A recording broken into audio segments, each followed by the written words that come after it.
നമ്മുടെ സേവാഭാരതിയുടെ താത്കാലിക ഓഫീസ് നമ്മൾ വലിയൊരു സേവാ കേന്ദ്രമാണ് നമ്മൾ ഇവിടെ നിർമ്മിക്കാൻ വേണ്ടിയിട്ട് ഉദ്ദേശിച്ചിട്ടുള്ളത്.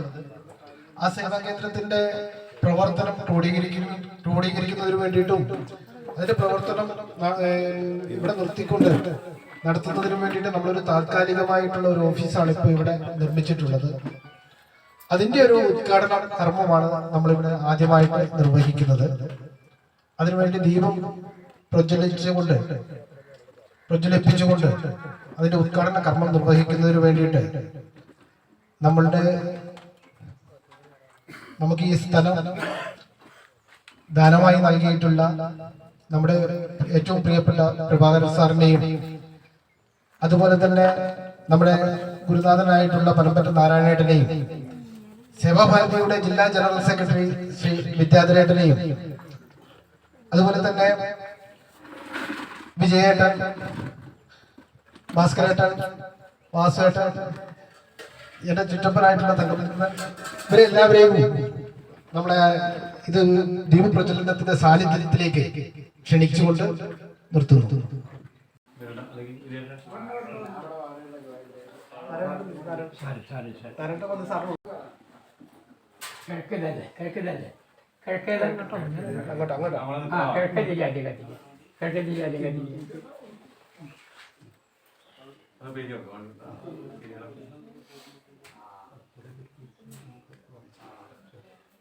തുടർന്ന് അങ്ങനെ പ്രതീക്ഷനായിട്ട്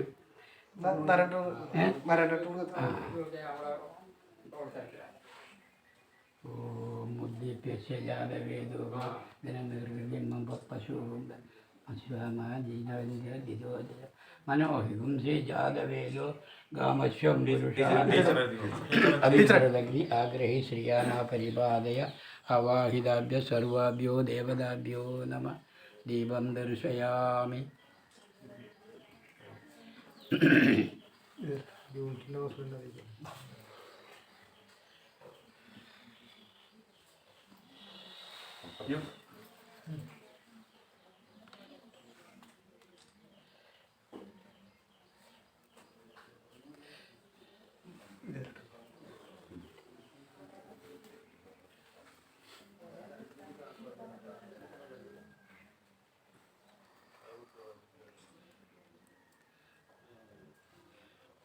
പുഷ്പമുണ്ടോ? പുഷ്പമുണ്ടോ? ഒരു 4 ഇതള് പുഷ്പം ഉണ്ടെങ്കിൽ എന്നാൽ ആ വിളക്കിൻ്റെ പേടത്തിലേക്ക് സമർപ്പിക്കാം.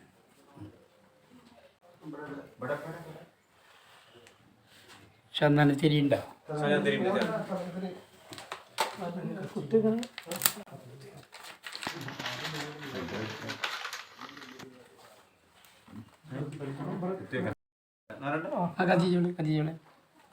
കത്തിച്ചോളെ.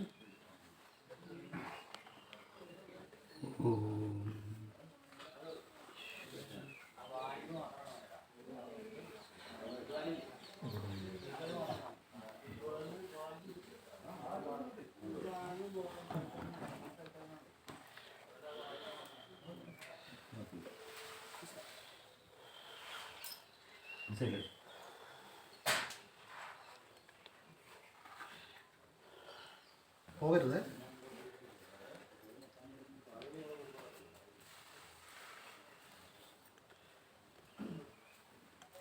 ഇനി എല്ലാവരും ആ ഭാഗത്തേക്ക് ഒന്ന് തിരിഞ്ഞ് അങ്ങോട്ട് വയ്ക്കാം. നമ്മുടെ ഈ ചെറിയൊരു ലൈബ്രറിയുടെ ഉദ്ഘാടനം കൂടി ഇവിടെ തന്നെ വഹിക്കാം.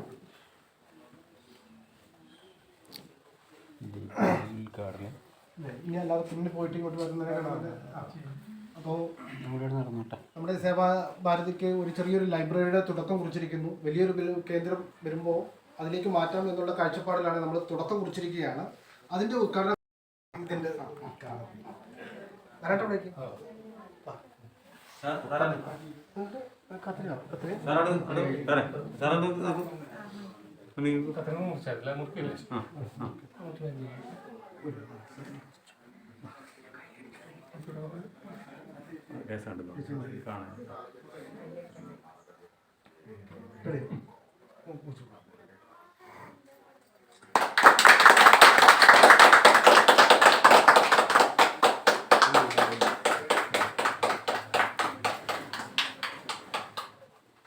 നമുക്ക് ഇത്രയും ബുക്കേ ആയിട്ടുള്ളൂ. ആയിട്ടുള്ളൂ. നമ്മൾ തുടർന്നും അതിന്റെ ബുക്ക് ശേഖരണം നടത്തുന്നതാണ്. അപ്പൊ ബുക്കുള്ളവരൊക്കെ എത്തിക്കുക. അതെ, എത്തിക്കുക. അധ്യാത്മരാമായണം, വാൽമീകി രാമായണം, പുസ്തകമുണ്ടല്ലോ, ശ്രീമദ് ശ്രീമന്നാരായണീയം.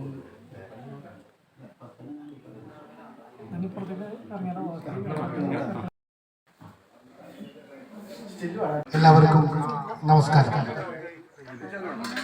ഏറ്റവും സന്തോഷകരമായിട്ടുള്ള ഒരു നിമിഷത്തിലൂടെയാണ് നമ്മൾ കടന്നു പോകുന്നത്. സേവാഭാരതി എപ്പോൾ ഒരു മീറ്റിംഗ് കൂടുമ്പോഴും അത് സന്തോഷകരമായിട്ടുള്ള നിമിഷങ്ങൾ തന്നെയാണ്. 3 വർഷം പൂർത്തീകരിച്ചിരിക്കുകയാണ് നമ്മുടെ പഞ്ചായത്തിൽ സേവാഭാരതിയുടെ പ്രവർത്തനം തുടങ്ങിയിട്ട്. ആദ്യമായിട്ട് നമ്മൾ അവിടെ ഒരു റൂം വാടകയ്ക്ക് എടുത്തുകൊണ്ട് ഓഫീസായിട്ട് അത് പ്രവർത്തനം ആരംഭിച്ചു. അന്നും ഇതുപോലെ നല്ലൊരു സത്സംഗം, നല്ലൊരു മീറ്റിംഗ് നമ്മൾ അവിടെ വെച്ച് കൂടി. ഇതിലേറെ കൂടുതൽ ആളുകളൊക്കെ ഉണ്ടായിരുന്നു അന്ന്. നല്ലൊരു സന്തോഷകരമായിട്ടുള്ള ഒരു നിമിഷമായിരുന്നു അന്നും. അതിനുശേഷം നമ്മളുടെ അടുത്ത പദ്ധതി ആയിരുന്നു നമ്മുടെ രോഗികളായിട്ടുള്ള ആളുകൾക്കുള്ള ഉപകരണങ്ങൾ വിതരണം ചെയ്യുക എന്നുള്ളത്. അങ്ങനെ പാലിയേറ്റീവ് ഉപകരണങ്ങളുടെ ഒരു സമർപ്പണ സദസ്സ് അന്ന് അവിടെ നമ്മൾ നടത്തുകയുണ്ടായി. അതും വളരെ വിപുലമായ രീതിയിൽ, നല്ല രീതിയിൽ നമ്മൾ സംഘടിപ്പിച്ചു. സന്തോഷകരമായ ഒരു നിമിഷം. ഓരോ മാസങ്ങളും ദിവസങ്ങളും കടന്നു പോകുമ്പോൾ നമ്മുടെ സേവാഭാരതിയെ സംബന്ധിച്ചിടത്തോളം സന്തോഷകരമായിട്ടുള്ള നിമിഷങ്ങളാണ് നമുക്ക് ഉണ്ടാകാറുള്ളത്. അതിനുശേഷമാണ് നമുക്ക് നമ്മുടെ സാറ് നമുക്ക് 20 സെന്റ് സ്ഥലം നമുക്ക് നൽകിയത്.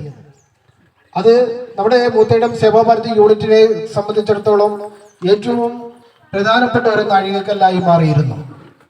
നമ്മുടെ പ്രവർത്തനത്തിന് ഏറ്റവും ഊർജം പകരുന്ന ഒരു വലിയൊരു കാര്യമായിരുന്നു സാറിന്റെ ഭാഗത്തു നിന്നും നമുക്കുണ്ടായിട്ടുള്ളത്. അതിനുശേഷം നമ്മളൊരു ഭൂമി പൂജയെല്ലാം നടത്തി നമ്മുടെ ഒരു സേവാ കേന്ദ്രം ഇവിടെ നിർമ്മിക്കുന്നതിനെ കുറിച്ചുള്ള ചിന്തകളുമായി നമ്മുടെ പ്രവർത്തനം മുന്നോട്ട് പോയിക്കൊണ്ടിരിക്കുകയാണ്. അതിന്റെ മുന്നോടിയാണ് നമ്മുടെ ഈ താത്കാലികമായിട്ടുള്ള ഈ ഓഫീസ് കേന്ദ്രം. നമ്മള് കൂടുതൽ ആളുകളെ എല്ലാം വിളിച്ചുകൊണ്ടുള്ള ഒരു പ്രവർത്തനമല്ല. എന്ന് വെച്ച് കഴിഞ്ഞാൽ നമ്മൾ നമ്മുടെ മുന്നില് വലിയൊരു സംരംഭമാണ് നമ്മുടെ മുന്നിലുള്ളത്. അപ്പോൾ ആ സംരംഭം സാക്ഷാത്കരിക്കുമ്പോൾ അതിവിപുലമായ രീതിയിലുള്ള ഒരു ഉദ്ഘാടനം നമ്മൾ നടത്തണമെന്നാണ് നമ്മൾ ചിന്തിക്കുന്നത്. അതിന് മുന്നോടിയായിട്ടുള്ള ചെറിയൊരു ഉദ്ഘാടനമാണ് ഇപ്പോൾ നമ്മളിവിടെ നടത്തുന്നത്. എല്ലാ ആളുകൾക്കും ജാതി, മത, രാഷ്ട്രീയ, വർഗ വ്യത്യാസമില്ലാതെ എല്ലാ വിഭാഗം ജനങ്ങൾക്കും ആശ്രയിക്കാവുന്ന ഒരു സേവാ കേന്ദ്രം എന്നുള്ളതാണ് നമ്മുടെ ലക്ഷ്യം. നമ്മുടെ കുട്ടികൾ വഴിപിഴച്ചു പോകാൻ പാടില്ല.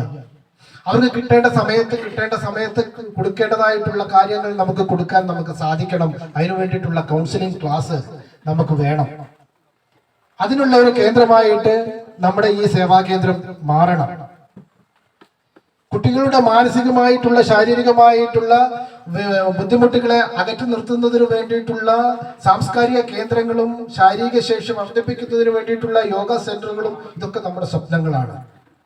ഇപ്പോൾ നമ്മുടെ സമൂഹം വളരെ മോശമായ രീതിയിലൂടെയാണ് കടന്നു പോകുന്നത്. നമ്മുടെ കുട്ടികൾ വഴിപിഴച്ചു പോകുന്നു. ആദ്യം ആൺകുട്ടികളായിരുന്നു ലഹരിക്കടിമയെങ്കിൽ ഇപ്പോൾ പെൺകുട്ടികൾ വരെ ലഹരിക്കടിമകളായി മാറി. വഴിയോരങ്ങളിൽ കിടക്കും മദ്യലഹരിയിൽ നടന്നു പോകാൻ കഴിയാതെ കിടക്കുന്ന രീതിയിൽ ആദ്യം ആണുങ്ങളായിരുന്നു വഴിയോരങ്ങളിലൊക്കെ മദ്യപിച്ച് കിടക്കുന്നത്. ഇപ്പോൾ പെൺകുട്ടികളാണ് മദ്യപിച്ച് കിടക്കുന്നത്. ആ രീതിയിലേക്ക് കാലം മാറിക്കൊണ്ടിരിക്കുമ്പോൾ നമ്മുടെ സേവാ കേന്ദ്രത്തിന്റെ പ്രസക്തി വർദ്ധിക്കുകയാണ്. അപ്പൊ അങ്ങനെയുള്ള കാര്യങ്ങൾക്കെല്ലാം നമ്മളെ കൊണ്ട് കഴിയുന്ന രീതിയിലുള്ള ബോധവൽക്കരണങ്ങളും അതിന്റെ പ്രതിരോധ രീതിയിലുള്ള പ്രവർത്തനങ്ങളും നമ്മുടെ ഭാഗത്തു നിന്നുണ്ടാകണം, ഈ കേന്ദ്രത്തിൽ നിന്നുണ്ടാകണം എന്നുള്ളൊരു കാഴ്ചപ്പാടിലാണ് നമ്മൾ ഇങ്ങനെ ഒരു സേവാ കേന്ദ്രത്തിന് വേണ്ടിയിട്ട് സ്വപ്നം കണ്ടുകൊണ്ട് പ്രവർത്തിക്കുന്നത്. തീർച്ചയായിട്ടും അത് 2-3 വർഷങ്ങൾ കൊണ്ട് നമ്മൾ ഉദ്ദേശിക്കുന്ന രീതിയിലേക്ക് അത് എത്തിക്കാൻ സാധിക്കും എന്നുള്ളതാണ് നമ്മുടെ ഒരു വിശ്വാസം. പ്രവർത്തനവുമായി മുന്നോട്ട് പോകുമ്പോൾ നമ്മുടെ ഒരു വിശ്വാസം. ഇന്ന് നമ്മളെ ചെറിയ രീതിയിലാണെങ്കിൽ പോലും നമ്മൾ ഒരുപാട് കാര്യങ്ങൾ, സേവന പ്രവർത്തനങ്ങൾ നമ്മൾ നമ്മുടെ പഞ്ചായത്തിൽ ചെയ്തുകൊണ്ടിരിക്കുന്നുണ്ട്. ഇന്ന് 2 കാര്യങ്ങൾക്ക് ഇപ്പോൾ നമ്മളൊരു ലൈബ്രറി എന്നുള്ളത് നമ്മുടെ ഒരു സ്വപ്നമാണ്. വലിയ സേവാ കേന്ദ്രം എന്ന് ഉദ്ദേശിക്കുമ്പോൾ ആ സേവാ കേന്ദ്രത്തിൽ വലിയൊരു ലൈബ്രറി ഉണ്ടാവണം എന്നുള്ള ഒരു ഉദ്ദേശത്തോടുകൂടി അതിന് തുടക്കം കുറിച്ചിരിക്കുകയാണ് നമ്മളിപ്പോൾ.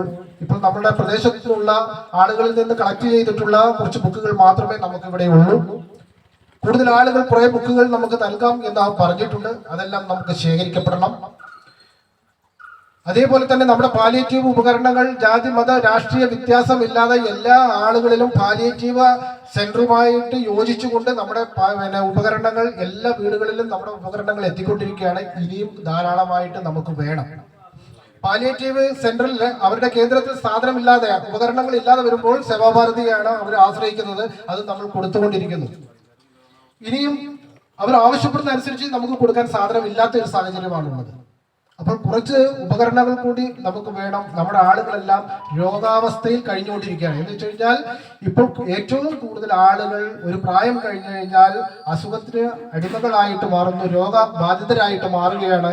അവർക്ക് നിരവധിയായിട്ടുള്ള ആശ്രയങ്ങൾ നമ്മുടെ ഭാഗത്തു നിന്ന് വേണം. അത് കൊടുക്കാൻ നമുക്ക് തയ്യാറാവണം. അതിനുള്ള സാഹചര്യം നമ്മൾ ഒരുക്കുകയും വേണം. അപ്പൊ അങ്ങനെ ഒരു സാഹചര്യത്തിൽ കൂടെയാണ് നമ്മൾ പോകുന്നത്. നമുക്ക് അടിയന്തരമായിട്ട് കുറച്ചുകൂടി വാക്കറായാലും കട്ടിലായാലും ഇതൊന്നും ആവശ്യക്കാർക്ക് എത്തിക്കാൻ നമുക്ക് സാധിക്കുന്നില്ല. അങ്ങനെയുള്ള ഒരു സാഹചര്യത്തിലൂടെയാണ് നമ്മൾ കടന്നു പോകുന്നത്. കുറച്ച് സാധനങ്ങൾ കൂടി നമുക്ക് വാങ്ങേണ്ടതായിട്ട് ഉണ്ട്. അപ്പോൾ ഈ സേവാ കേന്ദ്രത്തെ കൂടുതൽ ആളുകൾ ആശ്രയിക്കുന്ന ഒരു സാഹചര്യത്തിലേക്ക് നമ്മൾ മാറും. അപ്പോൾ ഇന്ന് നമ്മളിവിടെ ഒരു ലൈബ്രറിയുടെ ഉദ്ഘാടനം കൂടി നിർവഹിച്ചിട്ടുണ്ട്. നമ്മുടെ പ്രേമ ടീച്ചർ അത് നിർവഹിച്ചു. നമ്മുടെ കെട്ടിടത്തിന്റെ ഉദ്ഘാടനം നമ്മുടെ മുതിർന്നവരായിട്ടുള്ള ആളുകൾ എല്ലാവരും കൂടി ചേർന്നുകൊണ്ട് ഈ കെട്ടിടത്തിന്റെ ഉദ്ഘാടനം ഔദ്യോഗികമായിട്ട് നിർവഹിച്ചിരിക്കുകയാണ്. ഞാൻ കൂടുതലായിട്ട് ഇതിലേക്ക് പോകുന്നില്ല. ഞാൻ എല്ലാവരെയും സ്വാഗതം ചെയ്യുക എന്നുള്ളതാണ് എൻ്റെ കർത്തവ്യം. ആദ്യമായിട്ട് നമ്മുടെ ഈ യൂണിറ്റിന്റെ പ്രസിഡന്റ് ശ്രീ ശിവശങ്കരേട്ടൻ, ഈ പ്രവർത്തനത്തിനെല്ലാം ചുക്കാൻ പിടിക്കുന്ന നമ്മളുടെ പ്രസിഡന്റിനെ ഈ യോഗത്തിന്റെ അധ്യക്ഷനായിട്ട് ക്ഷണിച്ചുകൊണ്ട് അദ്ദേഹത്തെ സ്വാഗതം ചെയ്യുന്നു. അതുപോലെ തന്നെ നമുക്ക് ഏറ്റവും പ്രിയപ്പെട്ട, നമുക്കിങ്ങനെ ഒരു സാഹചര്യം ഒരുക്കി തന്നിട്ടുള്ള നമ്മുടെ പ്രഭാകരൻ സാറ്, അദ്ദേഹമാണ് ഇത് ദീപം കൊളുത്തിക്കൊണ്ട് നമ്മുടെ ഓഫീസ് ഉദ്ഘാടനം ചെയ്തത്. അദ്ദേഹത്തെയും ഞാൻ ഈ വേദിയിലേക്ക് സ്വാഗതം ചെയ്യുന്നു. ഞാൻ എല്ലായ്പ്പോഴും പറയാറുണ്ട്, നമ്മുടെ ഈ പഞ്ചായത്തില് നമ്മുടേതായിട്ടുള്ള സാംസ്കാരികമായിട്ടുള്ള ഏത് പ്രവർത്തനത്തിനും തൻ്റെതായിട്ടുള്ള പ്രായത്തിന്റെ ബുദ്ധിമുട്ടുകളെല്ലാം മറന്നു വെച്ചുകൊണ്ട് എല്ലാ രീതിയിലും എല്ലാ ഉപദേശങ്ങളും തന്നുകൊണ്ട് നമ്മോടൊപ്പം എപ്പോഴും എല്ലാ കാര്യത്തിലും നമ്മോടൊപ്പമുള്ള ഗുരുനാഥനാണ് നമ്മുടെ നാരായണേട്ടൻ. അദ്ദേഹത്തെ ഞാൻ ഈ വേദിയിലേക്ക് സ്വാഗതം ചെയ്യുന്നു. അതുപോലെ തന്നെ സേവാഭാരതിയുടെ ജില്ലാ ജനറൽ സെക്രട്ടറി, നമ്മുടെ സംഘടനാപരമായിട്ടുള്ള എല്ലാ പ്രവർത്തനത്തിനും ഉപദേശങ്ങളും നിർദ്ദേശങ്ങളും തരുന്നത് അദ്ദേഹമാണ്. ഇപ്പൊ ഇവിടെ ഒരു കിണർ കുഴിക്കുന്നതിന്റെ തുടക്കം കുറിച്ചത് അദ്ദേഹത്തിൽ നിന്നുള്ളതാണ്. ആദ്യം കിണർ കുഴിച്ചിട്ട് മതി ബാക്കിയുള്ള കാര്യങ്ങൾ എന്നുള്ള രീതിയിൽ അദ്ദേഹം നിർദ്ദേശിച്ചു. അതനുസരിച്ച് നമ്മൾ പ്രവർത്തിച്ചു. താൽക്കാലികമായിട്ട് ഇവിടെ ഒരു റൂം വേണം. നിങ്ങൾ വിചാരിക്കുന്നത് പോലെയല്ല, ഇത് വലിയൊരു സംരംഭമായിട്ട് മാറണം. മൂത്തേടം പഞ്ചായത്തിന്റെ പോരാ, നിലമ്പൂർ ഏരിയയിൽ തന്നെ എല്ലാവർക്കും ആശ്രയിക്കുന്ന ഒരു സംവിധാനമായിട്ട് നമ്മളുടെ സേവാ കേന്ദ്രം മാറണം എന്നുള്ള ഒരു നിർദ്ദേശം ശ്രീ വിദ്യാധരേട്ടനാണ് നമുക്ക് തന്നിട്ടുള്ളത്. ചിലപ്പോൾ നമ്മുടെ കാഴ്ചപ്പാടുകളൊക്കെ ഇടുങ്ങിയതായിരിക്കും, മൂത്തേടം പഞ്ചായത്തിൽ ഒതുങ്ങിയതായിരിക്കും. അതിൽ നിന്നും വ്യത്യസ്തമാക്കിക്കൊണ്ട് നമ്മുടെ നിലമ്പൂർ ഏരിയയിൽ തന്നെ എല്ലാവർക്കും ആശ്രയിക്കുന്ന രീതിയിലേക്ക് നമ്മളുടെ സേവാ കേന്ദ്രം മാറണം. അതിനനുസരിച്ചുള്ള കാഴ്ചപ്പാടോടുകൂടി വേണം നമ്മൾ ഓരോ കല്ലും വയ്ക്കേണ്ടത്, ഓരോ നിർമ്മാണ പ്രവർത്തനങ്ങളും നടത്തേണ്ടത് എന്നുള്ളത് അദ്ദേഹത്തിന്റെ നിർദ്ദേശമാണ്. അതനുസരിച്ചാണ് നമ്മൾ പ്രവർത്തിക്കുന്നത്. നമ്മുടെ എല്ലാ പ്രവർത്തനത്തിലും ചുക്കാൻ പിടിക്കുന്ന, എല്ലാ പ്രവർത്തനത്തിലും നിർദ്ദേശം തരുന്ന ശ്രീ വിദ്യാധരേട്ടൻ ജില്ലാ ജനറൽ സെക്രട്ടറിയാണ് സേവാഭാരതിയുടെ. അദ്ദേഹത്തെ ഞാൻ ഈ വേദിയിലേക്ക് സ്വാഗതം ചെയ്യുന്നു. അതുപോലെ തന്നെ വാസുദേവൻ നായർ, വിജയേട്ടൻ, ഭാസ്കരേട്ടൻ, നമ്മുടെ വേലായുധേട്ടൻ, ബാക്കി പ്രഭേട്ടൻ, ഇവിടെ കൂടിയിരിക്കുന്ന എല്ലാ ആളുകളെയും ഞാൻ ഈ വേദിയിലേക്ക് സ്വാഗതം ചെയ്യുകയാണ്. ഇതിന്റെ അധ്യക്ഷ സ്ഥാനം വഹിക്കുന്നതിന് വേണ്ടിയിട്ട് ശിവേട്ടനെ ക്ഷണിച്ചുകൊണ്ട് നിർത്തുന്നു. നന്ദി, നമസ്കാരം.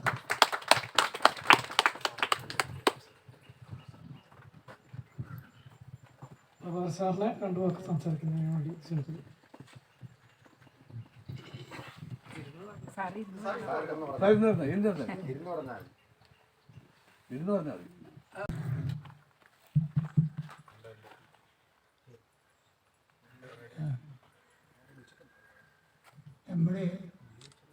ഒരു വർഷം മുമ്പുള്ള ചരിത്രമാണ് ഞാൻ പറയുന്നത്. നമ്മളെ മണിക്കൂട്ടൻ അന്ന് കാലപ്പുറത്ത് സേവാഭാരതിയുടെ മീറ്റിങ്ങിന് എന്നോട് ചെല്ലാൻ പറഞ്ഞു. അപ്പോൾ മീറ്റിങ്ങിൽ വെച്ച് അവരെന്നോട് ആവശ്യപ്പെട്ടത് നമ്മൾ ഇതിൻ്റെ സാധനങ്ങൾ സൂക്ഷിക്കാൻ, ഭദ്രമായി സൂക്ഷിക്കാൻ ചെറിയൊരു സ്ഥലം, ഒരു 2.5 സെൻറ്റ് സ്ഥലം അനുവദിച്ച് തരണം എന്ന് പറഞ്ഞു. അപ്പോൾ അന്ന് ആ മീറ്റിങ്ങിൽ വെച്ച് തന്നെ ഞാൻ പറഞ്ഞു, എന്തിനാണ് നിങ്ങൾ 2.5 സെൻറ്റ് ആക്കുന്നത്? നിങ്ങൾക്ക് ആവശ്യമുള്ള സ്ഥലം ഈ പ്രസ്ഥാനത്തിന് ഞാൻ തരും എന്ന് ഞാൻ അന്ന് ആ മീറ്റിങ്ങിൽ വെച്ച് പ്രഖ്യാപിച്ചതാണ്.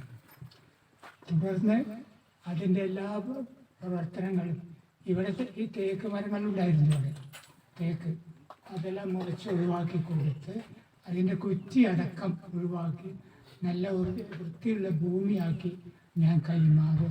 രജിസ്ട്രേഷൻ അടക്കം, രജിസ്ട്രേഷൻ ചെലവും കൂടി ഞാൻ എടുത്തത്. അത് നിങ്ങൾ അറിയണം. ത്തിൽ എൻ്റെ വാക്കും പ്രവൃത്തിയായിട്ട് വളരെ വ്യത്യാസങ്ങളുണ്ട്.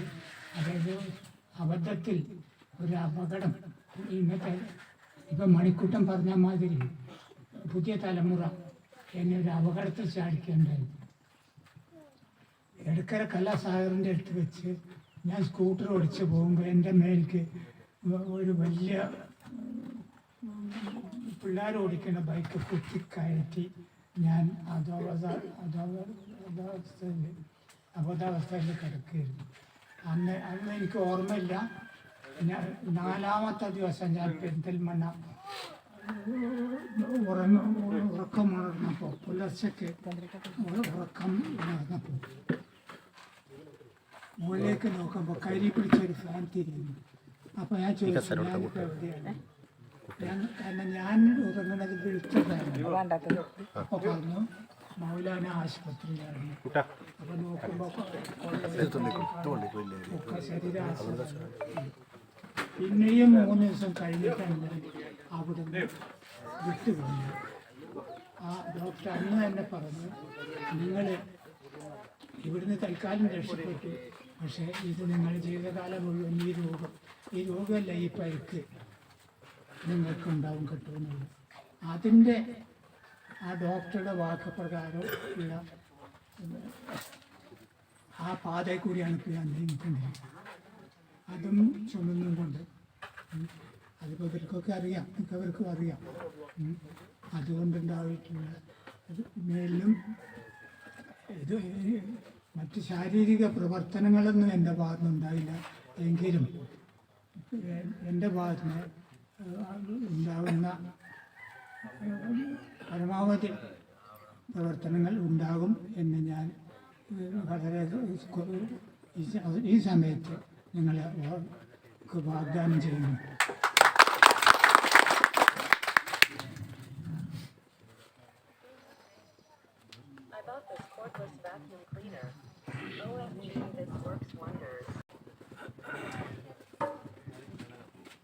ആദ്യമായിട്ട് നമുക്ക് എല്ലാവർക്കും വേണ്ട എല്ലാ സൽഗുണങ്ങളും അടങ്ങിയിട്ടുള്ളൊരു പ്രാർത്ഥന ഉണ്ട്. ആ പ്രാർത്ഥന ഇവിടെ ചിലർക്കൊക്കെ അറിയുന്നവർ ചൊല്ല, ഞാനും ചൊല്ല. അതിൻ്റെ വിശദീകരണം ചെറുതായിട്ട് പറയുകയും ചെയ്യാം. വിദ്യയേ ഗണേ വിജയമേ ഗണേ വിശ്വദർശനമേ ഗണേ വിനയമേ ഗണേ സനമേ ഗണേ വിശ്വദാസന തീർക്കണേ. അച്ഛനമ്മ ഗുരുവൃന്ദത്തെയും നിത്യം പൂജിക്കാൻ കഴിയണേ. സഹജരോടും ജരാജരത്തോടും കരുണയുള്ളിൽ നിറയണേ. സത്യമോതുവാൻ സക്രിയേകണേ സജ്ജനങ്ങൾ കൂട്ടാകണേ സുഖദുഃഖങ്ങളെ സമമായി കാണുവാൻ സകലേശായെന്നിൽ കനിയണേ നിത്യവും തവ നാമപുഷ്പങ്ങൾ എൻ്റെ നാവിൽ വിരിയണേ മാനസത്തിൻ ശ്രീകോവിലിൽ ദേവ പൂജാബിംബമായി തീരണേ നൊന്തു പ്രാർത്ഥിക്കും നേരമെപ്പോഴും നെഞ്ചിൽ സാന്ത്വനമേകണേ അക്ഷയാമൃതവാരിധി എന്നിൽ അറിവായെന്നും വിളങ്ങണേ വിദ്യയേകണേ വിജയമേകണേ വിശ്വദർശനമേകണേ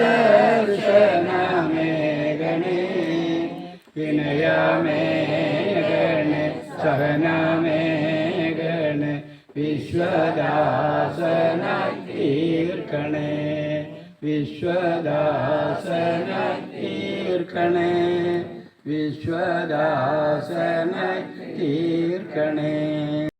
അറിയും എല്ലാവരെയും ചുണ്ടനങ്ങി ശബ്ദം കേട്ടു. അറിയാത്തവരും പഠിക്കണം എന്നുള്ള ഒരു അപേക്ഷയാണ് എനിക്ക് പറയാനുള്ളത്. അതിൻ്റെ ആശയങ്ങൾ നമ്മൾ മനസ്സിലാക്കേണ്ടതാണ്. വിദ്യ എന്ന് പറഞ്ഞാൽ അറിവ്. അറിവ് എന്ന് പറഞ്ഞാൽ ശമ്പളം വാങ്ങാനുള്ള അറിവ് മാത്രമല്ല ഈ അറിവ്. സർവശക്തനോട് ജഗദീശ്വരനോടാണ് പ്രാർത്ഥിക്കുന്നത്. വിദ്യയേകണേ വിജയമേകണേ വിശ്വദർശനമേകണേ. ലോകം മുഴുവൻ ഉൾക്കൊള്ളാൻ കഴിയാനുള്ള ആ അറിവ് എനിക്ക് തരുന്നതാണ് പറയുന്നത്. പിന്നെ എന്താ പറയുന്നത്? നമുക്ക് വേണ്ട ഏറ്റവും വലിയ സൽഗുണം എന്താണ്? അച്ഛൻ, അമ്മ, ഗുരുവൃന്ദം. വൃന്ദം എന്ന് പറഞ്ഞാൽ എന്താ? വൃന്ദം എന്ന് പറഞ്ഞാൽ അറിയണവരെന്ന് പറയാ ഗുരുവൃന്ദം. അച്ഛനും അമ്മയും ഓരോന്നുള്ളൂ. ഗുരുവൃന്ദം എന്ന് പറഞ്ഞാൽ കൂട്ടം. ഗുരു ഒരറിവ് ആരെങ്കിലും അറിയുന്ന എന്തെങ്കിലും പറയാ. തവ എന്ന് പറഞ്ഞാൽ അങ്ങയുടെ ആരുടെ? സർവശക്തനായ ജഗദീശ്വരന്റെ. നിത്യവും തവ നാമ പുഷ്പങ്ങൾ എൻ്റെ നാവിൽ വിരിയണേ. എങ്ങനെ? എവിടെ പൂജിക്കാനാ? മാനസത്തിൻ ശ്രീ കോവിലിൽ ദേവ പൂജാബിംബമായി തീരണേ. ഭഗവാൻ എവിടെ ഇരിക്കുന്നത്? ഈശ്വര സർവഭൂതാനാം ഹൃദ്ദേശേ അർജുന തിഷ്ഠതി. പിന്നെ ഭഗവത്ഗീതയിൽ പറയും, ഈശ്വരൻ എല്ലാ ജീവാജാലങ്ങളുടെയും ഹൃദയാന്തർഭാഗത്ത് സ്ഥിതി ചെയ്യുന്നു. എല്ലാ ജീവാജാലങ്ങളെയും. പക്ഷേ മനുഷ്യന് മാത്രമേ ആ ഹൃദയത്തിലിരിക്കുന്ന ആ ഈശ്വരനെ സാക്ഷാത്കരിക്കാനും അനുഭവിക്കാനും കഴിയുള്ളൂ. അതാണ് മനുഷ്യന്റെ മഹത്വം. അതിനുള്ളതാണ് പിന്നെ ഈ അറിവ്. പിന്നെ പറഞ്ഞ എന്താണ്? നൊന്തു പ്രാർത്ഥിക്കും നേരം എപ്പോഴും നെഞ്ചിൽ സാന്ത്വനം ഏകണേ. ശാന്തി, സമാധാനം, സന്തോഷം എൻ്റെ ഹൃദയത്തിൽ എപ്പോഴും ഉണ്ടാവണം. ആ അറിവ് എങ്ങനത്തെ അറിവാവണമെന്ന് ഒടുക്കം പറയും. അക്ഷയം. അക്ഷയം എന്ന് പറഞ്ഞ വാക്കിന്റെ അർത്ഥം എന്താണ്? ഒരിക്കലും ക്ഷയിക്കാത്തത്, ഒരിക്കലും നശിക്കാത്തത് അക്ഷയമാവണം. അമൃതം എന്ന് പറഞ്ഞാൽ മരണമില്ലാത്തത്. അമൃതം എന്ന് പറഞ്ഞാൽ മരണമില്ലാത്തത്. വാരിധി എന്ന് പറഞ്ഞാൽ എന്താ? വാരി എന്ന് പറഞ്ഞാൽ ജലമാണ്. അത് നിധിയായത് എവിടെയാണ്? സമുദ്രത്തിലാണ്. അപ്പം നമ്മളെ അറിവ് എങ്ങനത്തെ അറിവാവണം? അക്ഷയമാവണം, അമൃതമാവണം, വാരിധിയാവണം, സമുദ്രമാവണം. അതിനുള്ളതാണ് സത്സംഗം. സത്സംഗത്തിൽ കൂടിയാണ് നമ്മൾ നല്ല കാര്യങ്ങളൊക്കെ മനസ്സിലാക്കുക, നല്ല ചർച്ചകളൊക്കെ വരിക. അപ്പോൾ ഇവിടെ ഒരു മഹൽ വാക്യം എഴുതിയിട്ടുണ്ട്, മാനവ സേവ മാധവ സേവ. ഒരു വലിയൊരു ഈശ്വര പൂജയാണ് ഇപ്പോൾ നമ്മളെ കൂടെ ഇരിക്കുന്ന ഈ സാറ് ചെയ്തിട്ടുള്ളത്. മാനവ സേവ എന്ന് പറഞ്ഞാൽ മനുഷ്യരെ സേവിക്കാനുള്ള ഏറ്റവും ഒരു സാഹചര്യം വേണ്ടേ? ആ സാഹചര്യം ഒരുമിച്ച് കൂടാനുള്ള ഒരു സാഹചര്യം ഉണ്ടായത് ചെറുതല്ല. അദ്ദേഹത്തിനെ ഇരിച്ചുകൊണ്ട് ഞാൻ പുകഴ്ത്താൻ വേണ്ടി പറയുന്നതാണ്. ആരും വിചാരിച്ചു പോകരുത്, സാറും വിചാരിച്ചു പോകരുത്. പക്ഷേ ഇത് നഷ്ടമില്ലാത്ത ലാഭം ഇത് മാത്രമാണ്. ഇതാണ് നഷ്ടമില്ലാത്ത ലാഭം. നല്ല കാര്യത്തിന് വേണ്ടി, നല്ല കാര്യങ്ങൾക്ക് വേണ്ടി നല്ല സജ്ജനങ്ങൾ കൂടിച്ചേരുമ്പോൾ അവർക്ക് ആ ഉയർച്ച ഉണ്ടാവാൻ വേണ്ടിയുള്ള ഒരു മഹത്തായ കാര്യമാണിത്. അതാണ് മാനവ സേവ മാനവൻ തന്നെ മനുഷ്യരെ സേവിക്കുന്നതാണ് യഥാർത്ഥത്തിൽ ഈശ്വരൻ സേവിക്കുന്നത്. മനുഷ്യരൊക്കെ ഈശ്വര സ്വരൂപികളാണ്. അപ്പൊ ആ ഒരു ഭാവത്തോടു കൂടി നമ്മൾ ഈ ഇതിവിടെ എന്താ ചെയ്തിട്ടുള്ളൂ, ഇതിനൊരു സാഹചര്യം ഉണ്ടായത് കൊണ്ടല്ല ഇപ്പൊ ഈ ഷെഡ് ഇവിടെ ഉണ്ടായത്. ഇതിനൊരു സാഹചര്യം, ഇതിന് സ്ഥലം ഉണ്ടായത് കൊണ്ടല്ലേ ഷെഡ് ഉണ്ടായത്. അതേമാതിരി ഈ കിണറുണ്ടായത്. അതുപോലെ ഇതിവിടെ വലിയൊരു ബിൽഡിങ് കയറും, തീർച്ചയായിട്ടും കയറും. പരിശ്രമം ചെയ്യുകിൽ എന്തിനേയും വശത്തിലാക്കാൻ കഴിവുള്ളവണ്ണം ദീർഘങ്ങളാം കൈകളെ നൽകിയത്രേ മനുഷ്യനെ പാരിലയച്ചരീശൻ. മനുഷ്യനെ ഇങ്ങോട്ട് പറഞ്ഞയച്ചിട്ടുള്ളത് പരിശ്രമം ചെയ്യുകയാണെങ്കിൽ എന്തും സാധിക്കും അതിനുള്ളതാണ്. അപ്പോൾ നമ്മളെ പരിശ്രമം കൊണ്ട് അതിനൊക്കെ അതിജീവിച്ച് ഈ തടസ്സങ്ങളൊക്കെ അതിജീവിച്ച് നമുക്ക് മുന്നോട്ട് പോകാൻ കഴിയട്ടെ. സർവശക്തനായ ജഗദീശ്വരൻ അനുഗ്രഹിക്കട്ടെ എന്ന് പ്രാർത്ഥിച്ചുകൊണ്ട് ഈ വേദിയിലിരിക്കുന്ന ആൾക്കാരും ഈ സ്റ്റേജിലിരിക്കുന്ന ആൾക്കാരും അവരോടൊക്കെ വിനീതമായ നമസ്കാരത്തോടു കൂടി എൻ്റെ വാക്കുകൾ ഉപസംഹരിക്കുന്നു. എല്ലാവർക്കും വിനീത നമസ്കാരം. അടുത്തത് വിദ്യാധരഘടന.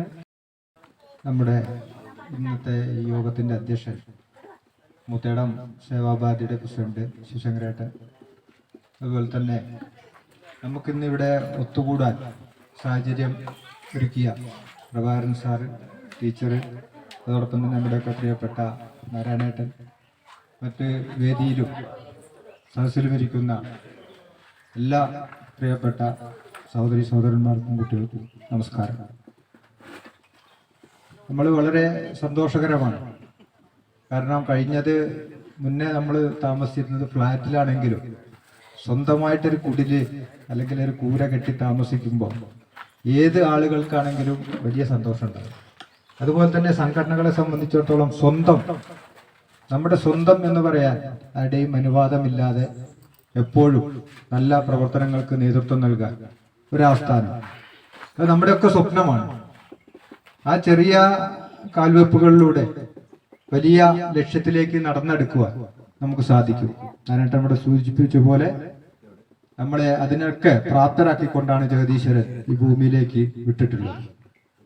സേവാഭാരതിയെ സംബന്ധിച്ചിടത്തോളം മലപ്പുറം ജില്ലയിൽ നിരവധി കോടികളുടെ ആസ്തി ഈ കഴിഞ്ഞ 5 വർഷക്കാലം കൊണ്ട് സജ്ജനങ്ങൾ നമ്മൾ ഏൽപ്പിച്ചിട്ടുണ്ട്.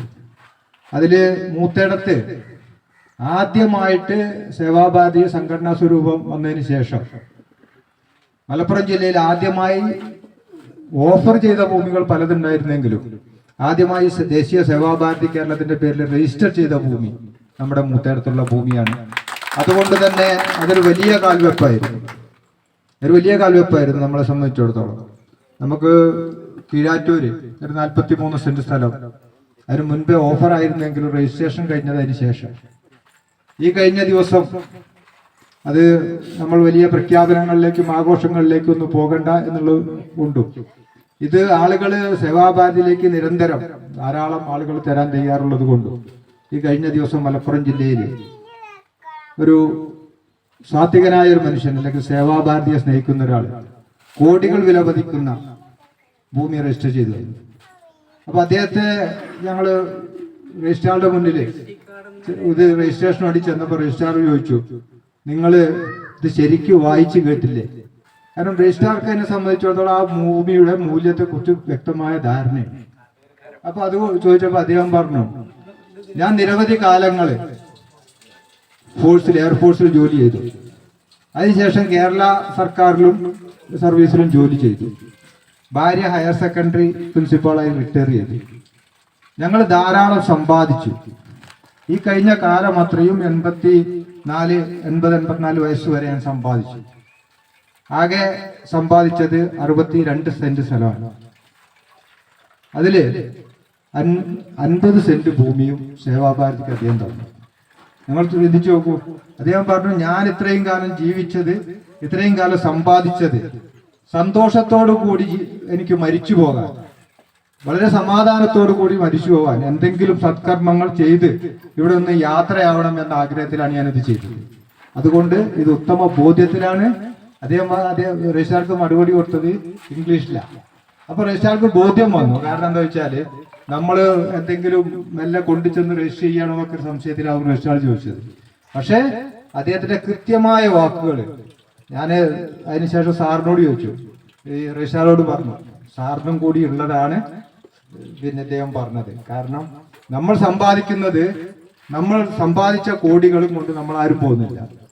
മഹാനായ അലക്സാണ്ടർ പോയതുപോലെ കൈ രണ്ടു പുറത്തേക്കിട്ട് ആണ് യാത്ര പോകുന്നത്. അതുപോലെ തന്നെ നമ്മുടെ ജീവിതത്തിൽ തന്റെ ജീവൻ രക്ഷിക്കുന്നതിനുള്ള കവചകുണ്ടലങ്ങൾ ദാനം ചെയ്ത കർണന്റെ മാതൃക, അങ്ങനെ നിരവധി മാതൃകകൾ സൃഷ്ടിച്ച ഈ ലോകത്ത് നമ്മളൊക്കെ സമ്പാദിച്ച് ഇങ്ങനെ കൂടി. കോവിഡ് വന്നപ്പോൾ നമ്മൾ എന്തെങ്കിലും ശ്രദ്ധിച്ചോ? ആർക്കെങ്കിലും ഭൂമിയോ ആർക്കെങ്കിലും സ്വത്തോ ബാങ്ക് ബാലൻസോ തെരഞ്ഞോ? നമ്മളൊക്കെ തെരഞ്ഞത് എന്താണ്? എങ്ങനെയെങ്കിലും ജീവിക്കണം. എന്നിട്ട് ജീവിക്കാൻ സാധിച്ചോ? കോടികളുള്ള ആളുകൾ മരിച്ചു പോകുമ്പോ ബന്ധുക്കൾക്ക് വേണ്ട, സുഹൃത്തുക്കൾക്ക് വേണ്ട, സഹോദരങ്ങൾക്ക് വേണ്ട, ഭാര്യയ്ക്കും മക്കൾക്കും വേണ്ട. സേവാഭാരതിയെ വിളിച്ചു പറഞ്ഞിട്ടുണ്ട് എങ്ങനെയെങ്കിലും അടക്കി കിട്ടാൻ. നമ്മൾ മെഡിക്കൽ കോളേജിൽ നിന്ന് ബോഡി ഏറ്റുവാങ്ങി ദഹിപ്പിച്ചിട്ടുണ്ട്. നിങ്ങൾ നോക്കൂ, ഇതൊക്കെ അവർ സമ്പാദിച്ചത് എന്തിനു വേണ്ടിയിട്ടാണ്?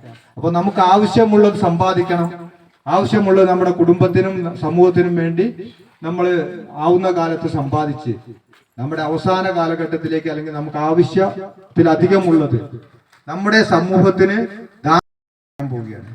കേരളത്തിലെ പല സ്ഥലങ്ങളിലും സേവാഭാരതിക്ക് ഇതുപോലെ കോടികൾ മൂല്യമുള്ള ഭൂമികൾ പല സ്ഥലങ്ങളിലും ആളുകൾ ദാനം ചെയ്തിട്ടുണ്ട്. ആ പല ഭൂമികളും നമുക്ക് പ്രൊജക്ടുകൾക്ക് ആവശ്യമല്ലാത്ത ഭൂമികളൊക്കെ ഈ നാട്ടിലെ ഭൂമിയില്ലാത്ത അർഹതപ്പെട്ട സാധുക്കൾക്ക് തിരിച്ചെഴുതി കൊടുത്തുകൊണ്ട് സേവാഭാരതി ഒരു വലിയ ഭൂദാന പ്രസ്ഥാനം നമ്മൾ ആരംഭിക്കുകയാണ്. അപ്പൊ ഇതുപോലെയുള്ള നിരവധി ആളുകൾ ഇന്നലെയൊക്കെ ബന്ധപ്പെട്ടുകൊണ്ടിരിക്കുന്നു. മലപ്പുറം ജില്ലയിൽ ഇന്നലെ ഉച്ചയ്ക്ക് നമ്മുടെ രാഷ്ട്രീയ സേവാഭാരതിയുടെ all India deputy secretary Vijay Puranik എന്ന വളരെ തലമുതിർന്ന പ്രചാരകൻ മലപ്പുറം ജില്ലയിലുണ്ടായിരുന്നു. അദ്ദേഹവുമായിട്ട് സംസാരിച്ചുകൊണ്ടിരിക്കുമ്പോൾ അദ്ദേഹം ചോദിച്ചു, നിങ്ങൾക്ക് മലപ്പുറം ജില്ലയിൽ എത്ര യൂണിറ്റുകളുണ്ട്? ഞാൻ പറഞ്ഞു 100 യൂണിറ്റുകളാണ് രൂപീകരിച്ചത്. എത്ര യൂണിറ്റുകളാണ് ആകെ വേണ്ടത്? 106. അദ്ദേഹം പറഞ്ഞു അച്ഛാ ബഹുത്ത് അച്ഛാ. അതിനുശേഷം അദ്ദേഹം ചോദിച്ചു എത്ര രജിസ്റ്റേർഡ് യൂണിറ്റുകളുണ്ട്? 79 യൂണിറ്റുകളുണ്ട്. അതിനുശേഷം നമ്മളോട് അദ്ദേഹം ചോദിച്ചു നിങ്ങൾക്ക് എത്ര സ്ഥിരം സേവാ പ്രവർത്തനങ്ങളുണ്ട്? നിത്യവും ചെയ്യുന്ന സേവാ പ്രവർത്തനങ്ങൾ മലപ്പുറം ജില്ലയിൽ എത്രയുണ്ട്? അദ്ദേഹം നമ്മളോട് ചോദിച്ച ചോദ്യം. നമ്മൾ പറഞ്ഞു സേവാഭാരതിക്കായിട്ട് ഒന്നുമില്ല. അദ്ദേഹം പറഞ്ഞു അതാണ് വേണ്ടത്. നമുക്ക് യൂണിറ്റുകൾ ഉണ്ടാകുമ്പോൾ സ്ഥിരമായി സേവനം ചെയ്യുന്ന സേവാ പ്രസ്ഥാനങ്ങൾ ഓരോ മുക്കിലും മൂലയിലും ഉയർന്നു വരണം. ഇതുപോലെ പാലിയേറ്റീവ് ഉപകരണങ്ങളായിട്ടും മറ്റുള്ള പല സഹായ കേന്ദ്രങ്ങളും ഒരു മനുഷ്യന് എന്തൊക്കെ ആവശ്യങ്ങൾക്ക് നമ്മളെ സമീപിക്കാവോ അതെല്ലാം നിവർത്തിച്ചു കൊടുക്കാൻ കഴിയാത്ത കാര്യങ്ങൾ ഉണ്ടാകാം. അതിനൊക്കെ സാന്ത്വനമാകുവാനും നമുക്ക് സാധിക്കണം. അപ്പൊ നമ്മളെ സംബന്ധിച്ചിടത്തോളം വലിയ വലിയ ഉത്തരവാദിത്തങ്ങളാണ് മുന്നോട്ട് വെക്കുന്നത്. ഇതുപോലെ നേരത്തെ നിഷാഞ്ചി സൂചിപ്പിച്ചു, ഈ ഭൂമി കിട്ടിയപ്പോൾ 3 സെന്റ് കിട്ടുമെന്ന് പറഞ്ഞപ്പോൾ തന്നെ ഞാൻ അദ്ദേഹത്തോട് പറഞ്ഞിട്ടുണ്ട്, നമുക്ക് 3 എന്ന സ്വപ്നം നിങ്ങൾ മനസ്സിൽ കാണരുത്. കാരണം സാറ് പറഞ്ഞു 2.5 സെന്റ് ചോദിച്ചപ്പോൾ അദ്ദേഹം ആവശ്യമുള്ളതാണ് കൊടുത്തത്. നമ്മൾ നമ്മുടെ ആവശ്യങ്ങൾ പൊതുസമൂഹത്തെ അറിയിക്കുക, പൊതുസമൂഹവുമായിട്ട് സംവദിക്കുക. ആളുകൾ തരും, മൂത്തയിടത്തും ഇനിയും ധാരാളം ഭൂമികൾ തരും. നമ്മൾ ഒരിക്കലും നമ്മുടെ ഈ ലക്ഷക്കണക്കിനുള്ള ഇതിന്റെ സെന്റിന്റെ വില കൂട്ടിയിരിക്കുമ്പോഴാണ് നമുക്കിത് തോന്നുന്നത് കൊടുത്താൽ വലിയ പ്രശ്നമാണല്ലോ. പക്ഷെ നമ്മൾ ആരാണ് എന്ന് നമ്മൾ കൃത്യമായി തിരിച്ചറിഞ്ഞാൽ, നമുക്ക് എന്തിനു വേണ്ടിയാണ് ഈ സമ്പാദിച്ചത് എന്ന് തിരിച്ചറിഞ്ഞാൽ, നമ്മൾ പല സമയത്തും കാണാറുണ്ട് എന്താണ്, മക്കള് ലഹരിക്ക് അടിമപ്പെട്ട് അച്ഛനെയും അമ്മയും കൊന്നു. എന്തിനാണ്? സ്വത്ത് കിട്ടാൻ. അവർ ജീവിക്കുന്ന കാലം മുഴുവൻ തങ്ങളുടെ മക്കൾക്ക് വേണ്ടി മര്യാദയ്ക്ക് ഭക്ഷണം കഴിക്കാതെ, വസ്ത്രം ധരിക്കാതെ, വിശ്രമിക്കാതെ, ആഘോഷിക്കാതെ, സന്തോഷിക്കാതെ ജീവിതകാലം അത്രയും അച്ഛനും അമ്മയും മക്കൾക്ക് വേണ്ടി സമ്പാദിച്ചു വെക്കും. അവസാനം എന്ത് ചെയ്യും? മക്കൾ എന്തെങ്കിലുമൊക്കെ 2 അടിച്ചിട്ടോ കഴിച്ചിട്ടോ ഒക്കെ വന്നിട്ട് അടിച്ചു കൊല്ലും. അപ്പൊ നമ്മള് കുറെ സമ്പാദിക്കുക എന്നുള്ളതല്ല, ആ സമ്പാദിക്കുന്ന സമ്പാദ്യത്തെ കൃത്യമായി വിനിയോഗിക്കുക. സിദ്ധാന്തപുരി സ്വാമിജി എപ്പോഴും പറയും, ധാർമ്മികമായിട്ട് നമ്മൾ ധാരാളം സമ്പാദിക്കണം. സ്വാമിജിയായിട്ട് നിങ്ങൾ സംസാരിച്ചറിയാം. സ്വാമിജിയോട് ചോദിച്ചാൽ പറയും ധാരാളം സമ്പാദിക്കണം, ധാർമ്മിക കാര്യങ്ങൾക്ക് അത് വിനിയോഗിക്കണം. നമുക്ക് ആവശ്യമുള്ളത് എടുത്തതിന് ശേഷം ധാർമ്മിക കാര്യങ്ങൾക്ക് അത് വിനിയോഗിക്കണം. അതിൽ ഏറ്റവും ശ്രേഷ്ഠമായ കർമ്മമാണ് സേവാഭാരതിയിലൂടെ മറ്റുള്ള സഹജീവികൾക്ക് വേണ്ടി അതിനെ ഉപയോഗിക്കുക എന്നുള്ളത്. അപ്പൊ ഈ നമ്മുടെ സേവാ കേന്ദ്രത്തെ കുറിച്ച് പറയുമ്പോൾ നമ്മുടെ സ്വപ്നങ്ങള് വളരെ ചെറുതാണ്. ഞാൻ എപ്പോഴും നിഷാജിയായിട്ട് യാത്ര ചെയ്യുമ്പോഴും മറ്റുള്ള സംസാരിക്കുമ്പോൾ നമുക്ക് ചെറിയ ചെറിയ കാഴ്ചപ്പാടുകളാണ് നമ്മുടെ ആളുകൾക്കുള്ളത്. എന്താണ്? ഒരു ചെറിയ ഓഫീസ്, എപ്പോഴും പറയാതെ ഒരു ചെറിയ സേവനം. എന്തിനാ നമ്മൾ ചെറുതാക്കുന്നത്? നമ്മുടെ മഹാനായ APJ അബ്ദുൽ കലാം സാറ് നമ്മുടെ യുവജനതയോട് പറഞ്ഞു, നിങ്ങൾ സ്വപ്നങ്ങൾ കാണണം. എത്ര കാണണം? കാണാവുന്നത്ര സ്വപ്നങ്ങളെ കാണണം. സ്വപ്നം കാണാൻ നല്ല പണവും കൊടുക്കണം വേണ്ട. ഈ സ്വപ്നങ്ങൾ കാണുമ്പോഴാണ് നമുക്ക് ചില ലക്ഷ്യബോധം മനസ്സിലുണ്ടാവുക. ഇതിന്റെ അടിസ്ഥാനത്തിൽ നമ്മുടെ സേവാ കേന്ദ്രത്തിന് വേണ്ടി ഞങ്ങൾ ചില മാതൃകാ പ്രൊജക്ടുകൾ പോയി കണ്ടു. ഞാൻ നിഷാജിയുമായിട്ട് അട്ടപ്പാടിയിലേക്ക് യാത്ര ചെയ്തു. അതോടൊപ്പം തന്നെ നമ്മുടെ വനവാസി സമൂഹത്തിന്റെ പ്രതിനിധി എന്ന നിലയ്ക്ക് ഏഷ്യയിലെ ഏക ഗുഹാവാസി വിഭാഗത്തിൽ അതിൽ നിന്ന് പഠിച്ചു ഉയർന്നു വന്ന വിനോദ്, ഇപ്പൊ കുസാറ്റിൽ PhD ചെയ്യുന്ന വിനോദും അദ്ദേഹത്തിന്റെ സഹധർമ്മിണിയും ഞങ്ങളുടെ കൂടെ അവിടെ പ്രൊജക്ടുകൾ കാണാൻ വന്നു.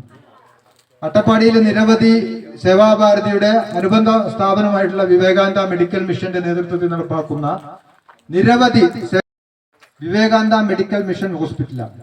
നമ്മൾ പോയി കാണണം.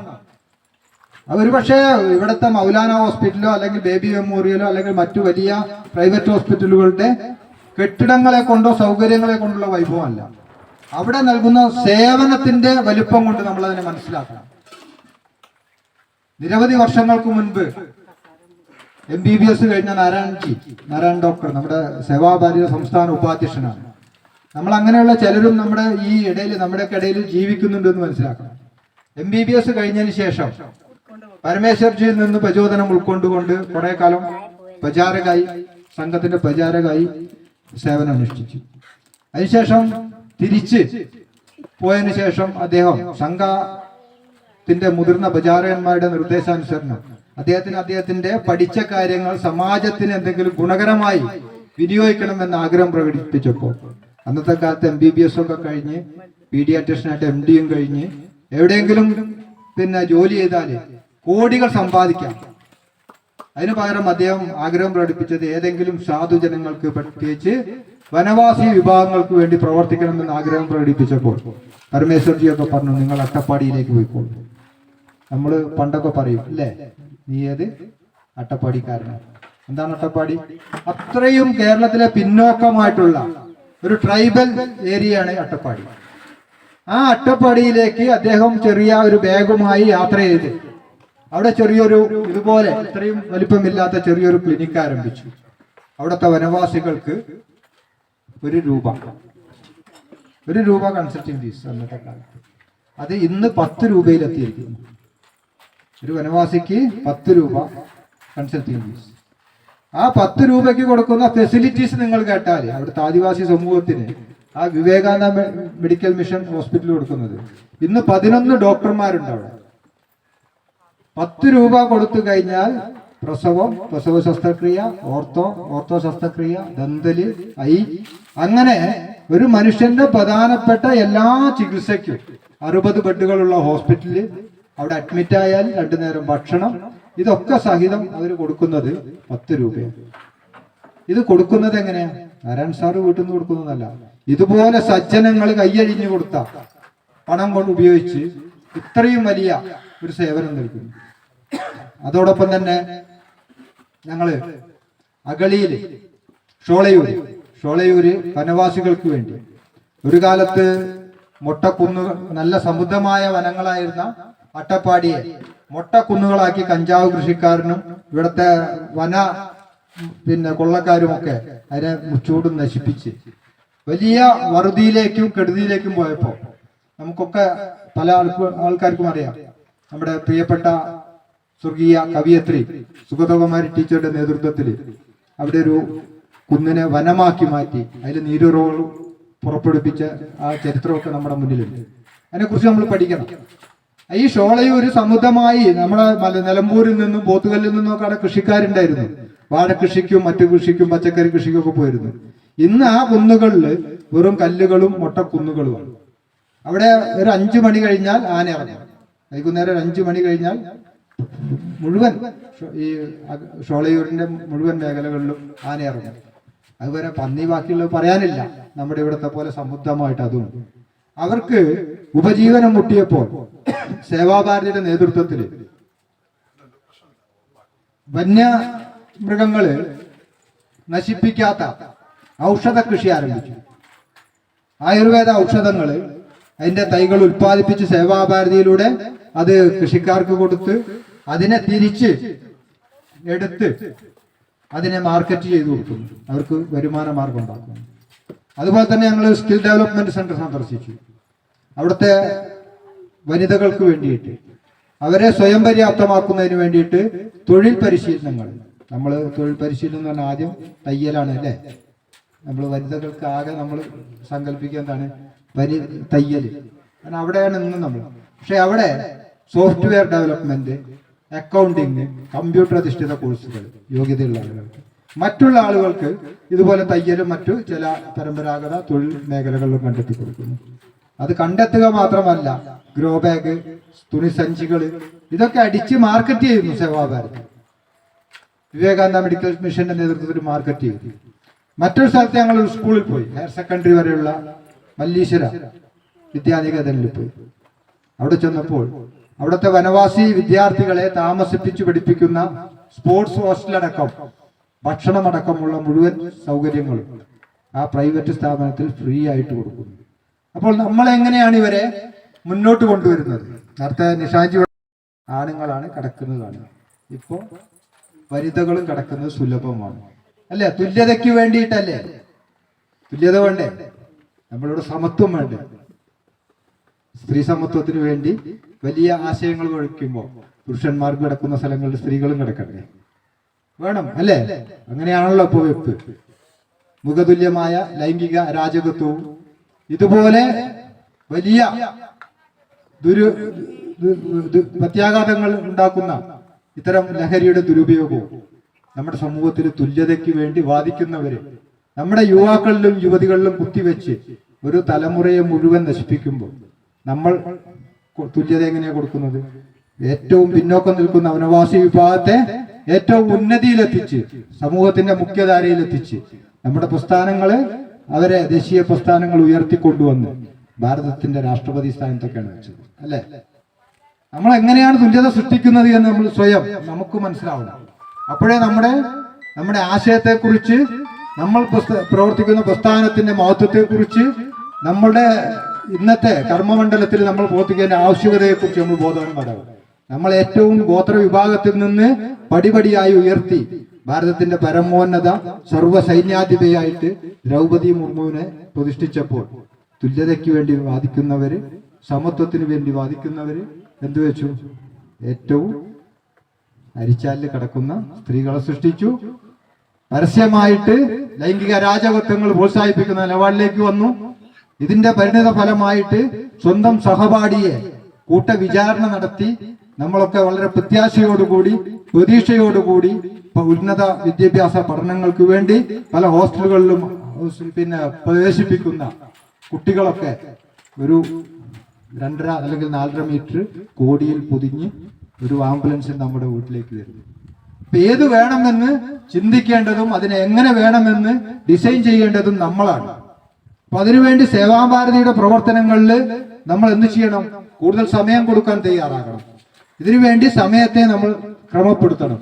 നമ്മുടെ ധനത്തിന്റെ ഒരു ഭാഗം നമ്മൾ സ്വയം ദാനം ചെയ്യാൻ സാധിക്കണം. നമുക്കിന്ന് 4 ഉപകരണങ്ങൾ ഉണ്ടാക്കാൻ നമുക്ക് വല്ല പ്രയാസമുണ്ട്. നിങ്ങളുടെയൊക്കെ വീട്ടിലെ കുട്ടികളുടെ പിറന്നാളിന്, നിങ്ങളുടെ വീട്ടിലെ വിവാഹത്തിന്, നിങ്ങൾ നടത്തുന്ന സൽക്കാരങ്ങൾക്ക്, നിങ്ങൾ നടത്തുന്ന ഓണത്തിനും വിഷുവിനുമൊക്കെ ചെറിയ ചെറിയ ഓരോ കൈത്താങ്ങ് നമ്മുടെ സാധുജനങ്ങൾക്ക് വേണ്ടി നീക്കിവെക്കാൻ തയ്യാറായാൽ നമുക്ക് പടിപടിയായിട്ട് മൂത്തേടത്തിന് മാത്രമല്ല അതോടൊപ്പം തന്നെ നിലമ്പൂർ മേഖലയ്ക്ക് മുഴുവൻ ആവശ്യമായ ഉപകരണങ്ങളുമുള്ള ഒരു മഹാപ്രസ്ഥാനം ഇവിടെ ഉയർന്നു വരും. അതിന് തർക്കം വേണ്ട. ഒരു പക്ഷേ അതിനൊരു സമയപരിധി നമ്മൾ പലപ്പോഴും കേൾക്കാറുണ്ട്. എന്താ ഞാൻ പ്രത്യേകിച്ച് അതിന് ഓപ്പൺ ആയിട്ടൊരു ഓഫർ വെക്കാതിരിക്കുന്നത്, പലപ്പോഴും നമ്മൾ എന്തെങ്കിലും ഒരു കാര്യം പറഞ്ഞു പോയാൽ പിന്നെ ഒരു കൂട്ടം ആളുകളുണ്ട്, എന്താണ് നടക്കുക അല്ലേ, പിന്നെന്താ പറയാ, നമ്മൾ ചെയ്യുന്ന ആളുകളെ കൂടി നിരാശരാക്കും. അതൊക്കെ എവിടെ നടക്കാനാണ്? പക്ഷെ നടത്തും നമ്മൾ. നമുക്ക് ഇച്ഛാശക്തി ഉണ്ടെങ്കിൽ, നമ്മുടെ മനസ്സിന്റെ ഉള്ളിൽ ആഗ്രഹങ്ങൾ ഉണ്ടെങ്കിൽ, സ്വപ്നങ്ങൾ ഉണ്ടെങ്കിൽ നമുക്കത് നടത്തും. അതാണ് ഞാൻ നേരത്തെ സൂചിപ്പിച്ചത്. അട്ടപ്പാടിയിൽ നാരായണൻ ഡോക്ടറുടെ നേതൃത്വത്തിൽ അവിടുത്തെ വനവാസി വിഭാഗത്തിലെ ലക്ഷ്മണേട്ടൻ, അവിടുത്തെ ഗണ്ട് കാര്യവാഹ സംഘത്തിന്റെ ലക്ഷ്മണേട്ടനെ ഞങ്ങള് കത്തിമലയിലൊക്കെ കൊണ്ടുപോയത് ലക്ഷ്മണേട്ടൻ.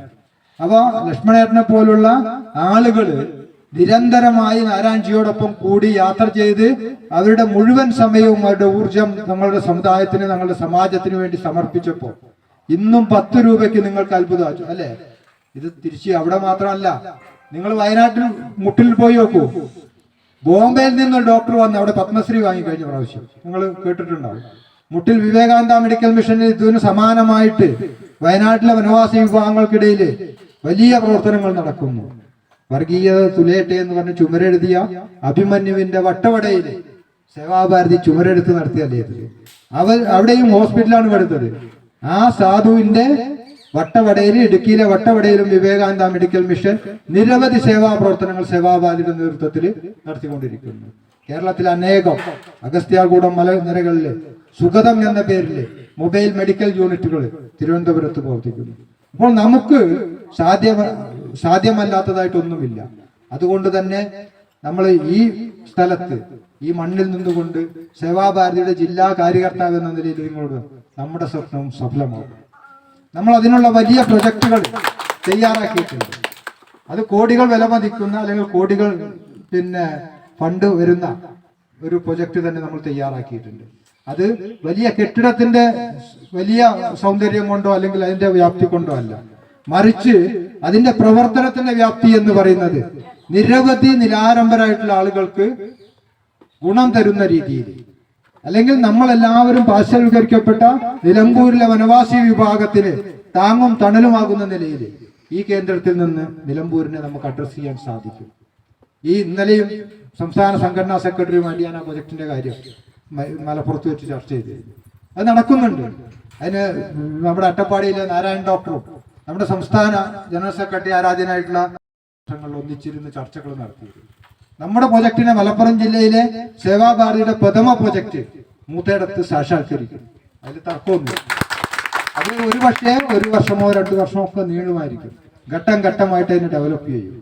നമുക്കെല്ലാവർക്കും മാതൃകയാകാവുന്ന രീതിയിൽ നമുക്ക് ആയുസ്സും ആരോഗ്യവും ഒക്കെ ദൈവം തരികയാണെങ്കിൽ, ഇല്ലെങ്കിൽ തുടർന്നു വരുന്ന കാര്യകർത്താക്കളുടെ നേതൃത്വത്തിൽ ഒരു വലിയ പ്രസ്ഥാനത്തിന്റെ പ്രവർത്തകരെന്ന നിലയ്ക്ക് നമുക്ക് ആത്മാഭിമാനത്തോടു കൂടി നമുക്ക് സമാജത്തെ സേവിക്കാൻ കഴിയുന്ന രീതിയിൽ നമുക്ക് ആ പ്രൊജക്ടുകൾ വരും.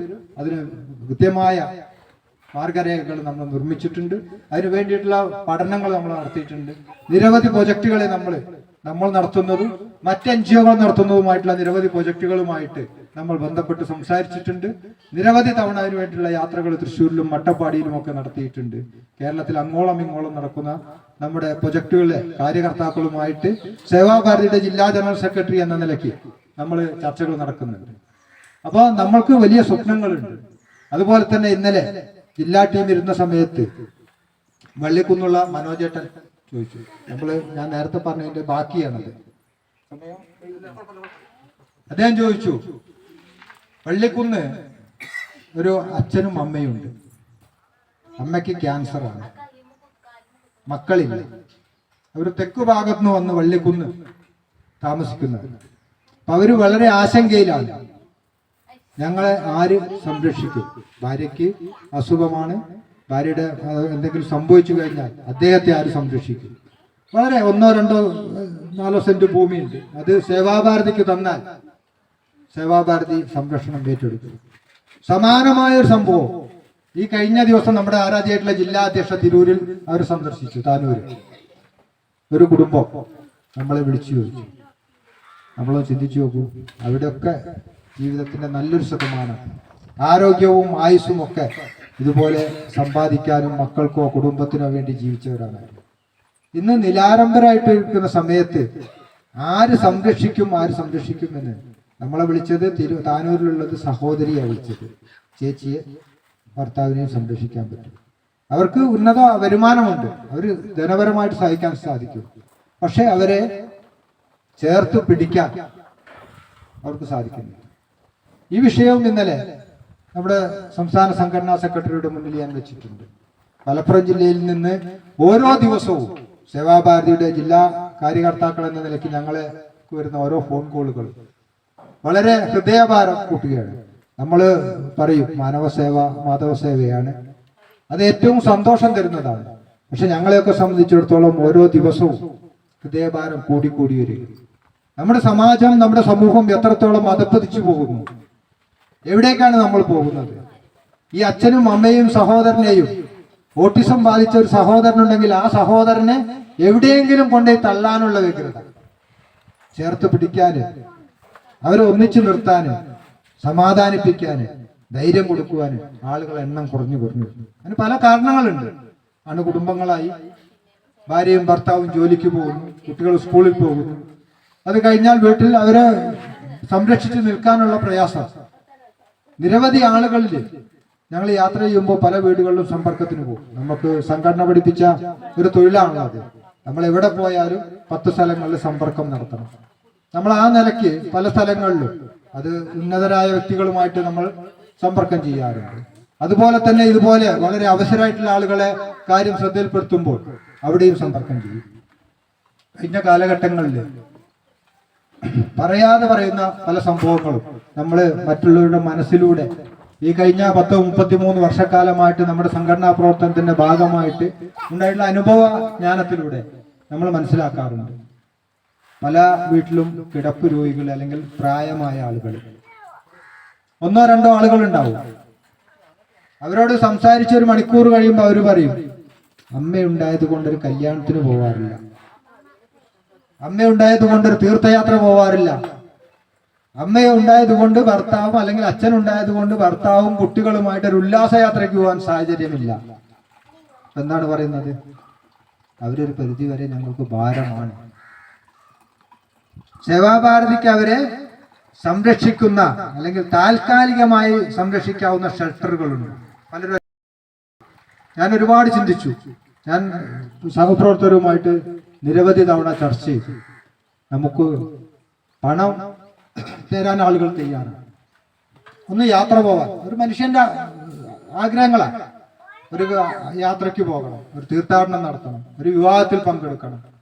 അപ്പോൾ ഈ അണുകുടുംബങ്ങളായപ്പോൾ മറ്റു സഹോദരന്മാരും മറ്റുള്ളവരും പലരും കൈയൊഴിയുന്നുണ്ട്. അച്ഛനെയും അമ്മയും ഒക്കെ ഉപയോഗിച്ചു കഴിഞ്ഞാല്, അത്യാവശ്യം 2ാം വിരലൊക്കെ ഒപ്പിടിച്ച് വെച്ച് കഴിഞ്ഞാല് പിന്നെ ഇവരൊക്കെ ഭാരമായി മാറും. അല്ലെ? അങ്ങനെയാണല്ലോ. നമ്മൾ ആവശ്യമായി നമുക്കൊരു അത്യാവശ്യം ഭാര്യയും കുട്ടികളും ഒക്കെ എന്താണ് ആദ്യം നമ്മൾ പാർട്ടിഷൻ നടത്തും.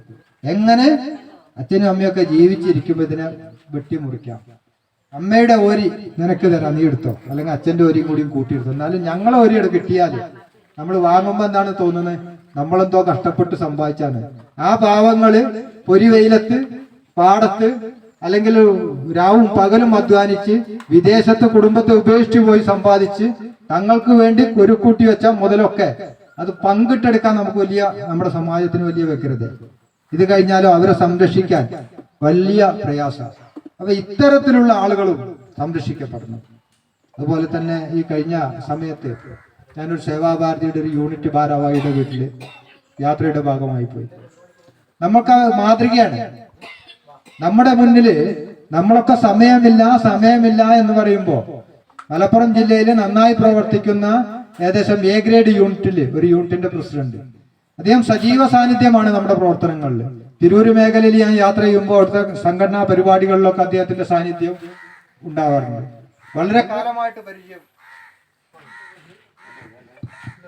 വളരെ കാലമായിട്ട് അദ്ദേഹവുമായിട്ട് കഴിഞ്ഞ 5 വർഷക്കാലവുമായിട്ട് ബന്ധമുണ്ട്.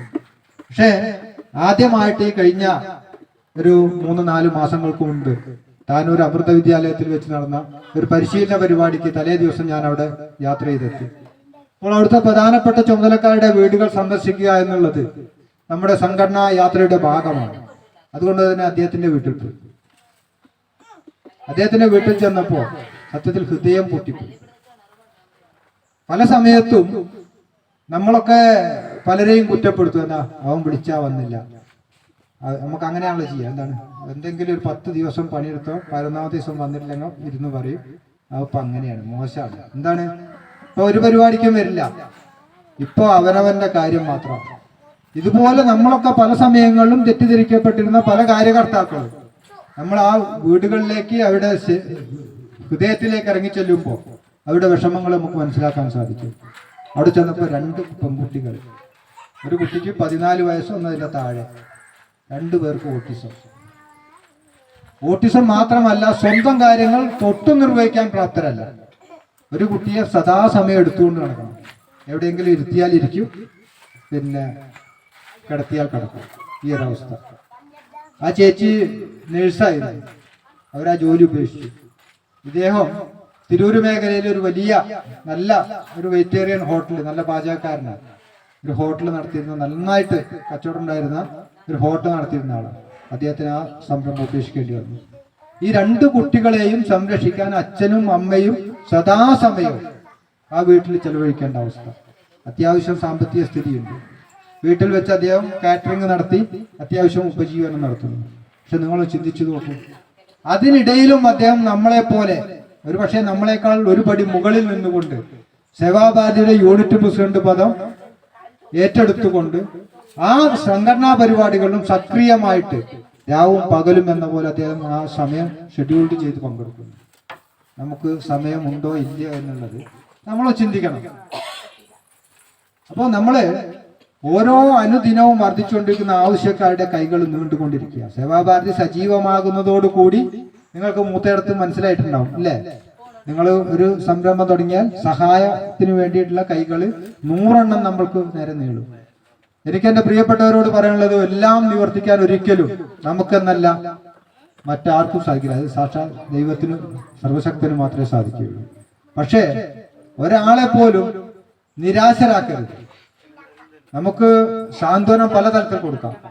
അവരെ ചേർത്ത് പിടിച്ച് പണമായിട്ടോ മറ്റുള്ളവ കൊടുക്കാൻ സാധിച്ചിട്ടില്ലെങ്കിലും വാക്കുകൾ കൊണ്ട്, നമ്മുടെ ശരീരം കൊണ്ട്, നമ്മുടെ പുഞ്ചിരി കൊണ്ട് ഓരോ ആളുകൾക്കും സാന്ത്വനമാകുവാൻ നമുക്ക് ഈ സേവാ കേന്ദ്രത്തിലൂടെ സാധിക്കണം. അതുകൊണ്ട് തന്നെ ഇന്നിവിടെ ഉദ്ഘാടനം ചെയ്യപ്പെട്ടത് കേവലം ഒരു കെട്ടിടമല്ല, മറിച്ച് അതിന്റെ വലിപ്പത്തിലോ അല്ലെങ്കിൽ അതിന്റെ കെട്ടിലും മട്ടിലോ അല്ല അതിനെ വിലയിരുത്തുന്നത്. ഈ ലോകത്തിന് മുഴുവൻ സേവനത്തിന്റെ പുതിയ അധ്യായങ്ങൾ രചിച്ച് വലിയ മാതൃകകൾ സൃഷ്ടിച്ച, സ്വന്തം ജീവിതം സമർപ്പിച്ച് സഹജീവികളെ സംരക്ഷിച്ച, ഉള്ളതെല്ലാം ദാനം ചെയ്ത്, നേരത്തെ ഞാൻ സൂചിപ്പിച്ചതുപോലെ വളരെ കുറച്ചു മാത്രം ആവശ്യമുള്ളത് മാത്രം മെച്ചം വെച്ച അത്തരത്തിലുള്ള സാറിനെ പോലുള്ള ആളുകളുടെ മാതൃകകളാണ് നമുക്ക് മുന്നിലുള്ളത്. ഇതിനു വേണ്ടിയിട്ട് നമുക്ക് എല്ലാവർക്കും ഒന്നൊന്നായി ഒന്ന് ചേർന്ന് പല സാഹചര്യങ്ങളും പല പ്രശ്നങ്ങളും പല പ്രയാസങ്ങളും ഒരുപക്ഷെ മനുഷ്യ സഹജമായിട്ടുള്ള പല ബോധ്യത്തോടു കൂടി മുന്നോട്ട് പോകണം. എന്തായാലും അധികം വൈകാതെ ഒരു നൂറ്റാണ്ട് കാലം ക്രമമായി സഹനശക്തിയോടുകൂടി വളരെ ത്യാഗപൂർണമായ ജീവിതം നടത്തി, നേരത്തെ പറഞ്ഞ നാരായണൻ ഡോക്ടറെ പോലുള്ള, പരമേശ്വർജിയെ പോലുള്ള എന്ന് പറയുമ്പോൾ വയലാർ രാമവർമ്മയും നമ്മുടെ കവി, വലിയ ഗാനരചയിതാവ്, അദ്ദേഹവും പരമേശ്വർജിയും ഒന്നിച്ചാണ് ആലപ്പുഴ കോളേജിൽ പഠിച്ചത്. അന്ന് അവിടെ നടക്കുന്ന കവിതാ മത്സരങ്ങളിലൊക്കെ പരമേശ്വർജിയാണ് 1ാം സ്ഥാനത്ത്, വയലാർ രാമവർമ്മ 2ാം സ്ഥാനത്ത്.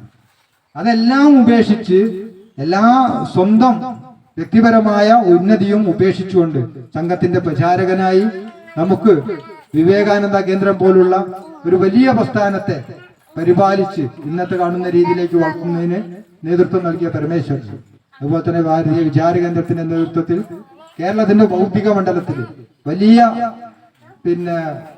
മാറ്റത്തിന് തുടക്കം കുറിച്ച പരമേശ്വർജിയെ പോലുള്ള ആളുകൾ, അതുപോലെ തന്നെ നമ്മുടെ പൂജനീയ സ്വർഗീയ രജുബയ്യ, നമ്മുടെ പഴയ സർസംഘചാലകനെ കുറിച്ച് വിക്രം സാരാഭായ്, നമ്മുടെ ആറ്റോമിക് എനർജിയുടെ പിതാവ്, അദ്ദേഹം നമ്മുടെ സംഘകാര്യകർത്താക്കളോട് ഒക്കെ പറയുവാനായിരുന്നു, നിങ്ങൾ ഭാരതത്തിലെ ഏറ്റവും മഹാനായ ഒരു ശാസ്ത്രജ്ഞനെയാണ് തട്ടിയെടുത്തത്.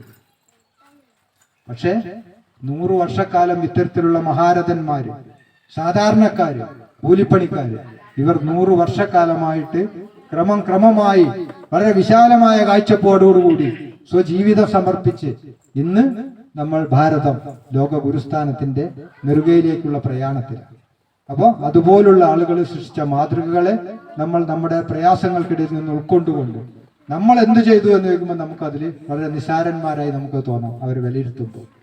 അത് ഓരോ സാധാരണക്കാർ മുതൽ ഞാൻ നേരത്തെ സൂചിപ്പിച്ചു നമ്മുടെ ഒരു യൂണിറ്റ് കാര്യകർത്താവ് ചെയ്യുന്ന പ്രവർത്തനം, അതോടൊപ്പം തന്നെ നമ്മുടെ സീനിയർ വളരെ മാതൃകാപരമായിട്ടുള്ള പ്രവർത്തനം നയിച്ച വലിയ കാര്യകർത്താക്കൾ ഉപേക്ഷിച്ചത്, ഇവരൊക്കെ സ്വജീവിതം സമർപ്പിച്ചുകൊണ്ട് ഒരു ഭാഗം സമാജത്തിന് വേണ്ടി സമർപ്പിച്ചതിന്റെ ഫലമാണ് 2025 വരുമ്പോൾ ഇന്ന് വരെ ഒരു പിളർപ്പും ഒരു മുറുമുറുപ്പും ഒരു പ്രഖ്യാപനങ്ങളും തെരഞ്ഞെടുപ്പുകളും ആഘോഷങ്ങളുമില്ലാതെ ഈ രാഷ്ട്രത്തിനു വേണ്ടി ചരിക്കുന്ന ഒരു മഹാപ്രസ്ഥാനത്തിന്റെ ഭാഗമായിട്ട് അതിന്റെ സേവാ വിഭാഗമായിട്ട് നമുക്ക് പ്രവർത്തിക്കാൻ സാധിക്കുന്നത്.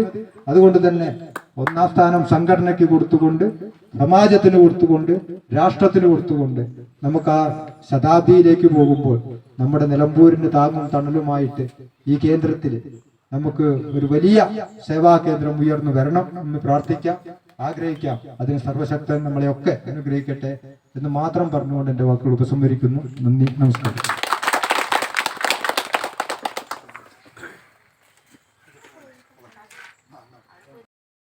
താൽക്കാലിക ഓഫീസാണെങ്കിലും ഇത് നിർമ്മിക്കുന്നതിന് വേണ്ടിയിട്ട് നമ്മൾ ഒരു പൈസ പോലും ചെലവാക്കിയിട്ടില്ല എന്നുള്ളതാണ് സത്യാവസ്ഥ. ഈ അവസരത്തിൽ അവരെ ഓർമ്മിക്കാതിരിക്കാൻ നമുക്ക് കഴിയില്ല. നമ്മുടെ സഹപ്രവർത്തകര് അവർക്ക് ആ ഓർമ്മപ്പെടുത്തൽ മാത്രമേ ഉള്ളൂ.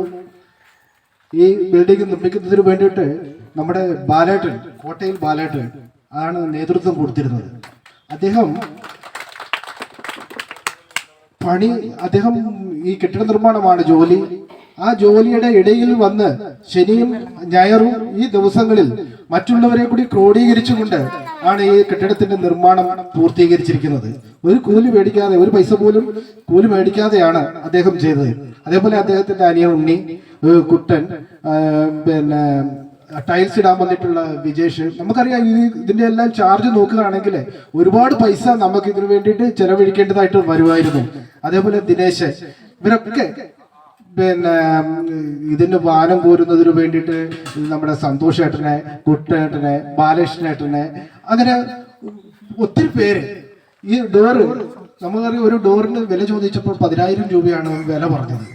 അപ്പോൾ 10,000 രൂപ കൊടുത്ത് നമുക്ക് പെട്ടെന്ന് പിന്നെ ഒരു ഡോറ് നിർമ്മിക്കാൻ ബുദ്ധിമുട്ടല്ലേ? ഇത്രയും പൈസ ഇതിനു വേണ്ടി ഇറക്കാൻ ബുദ്ധിമുട്ടല്ലേ?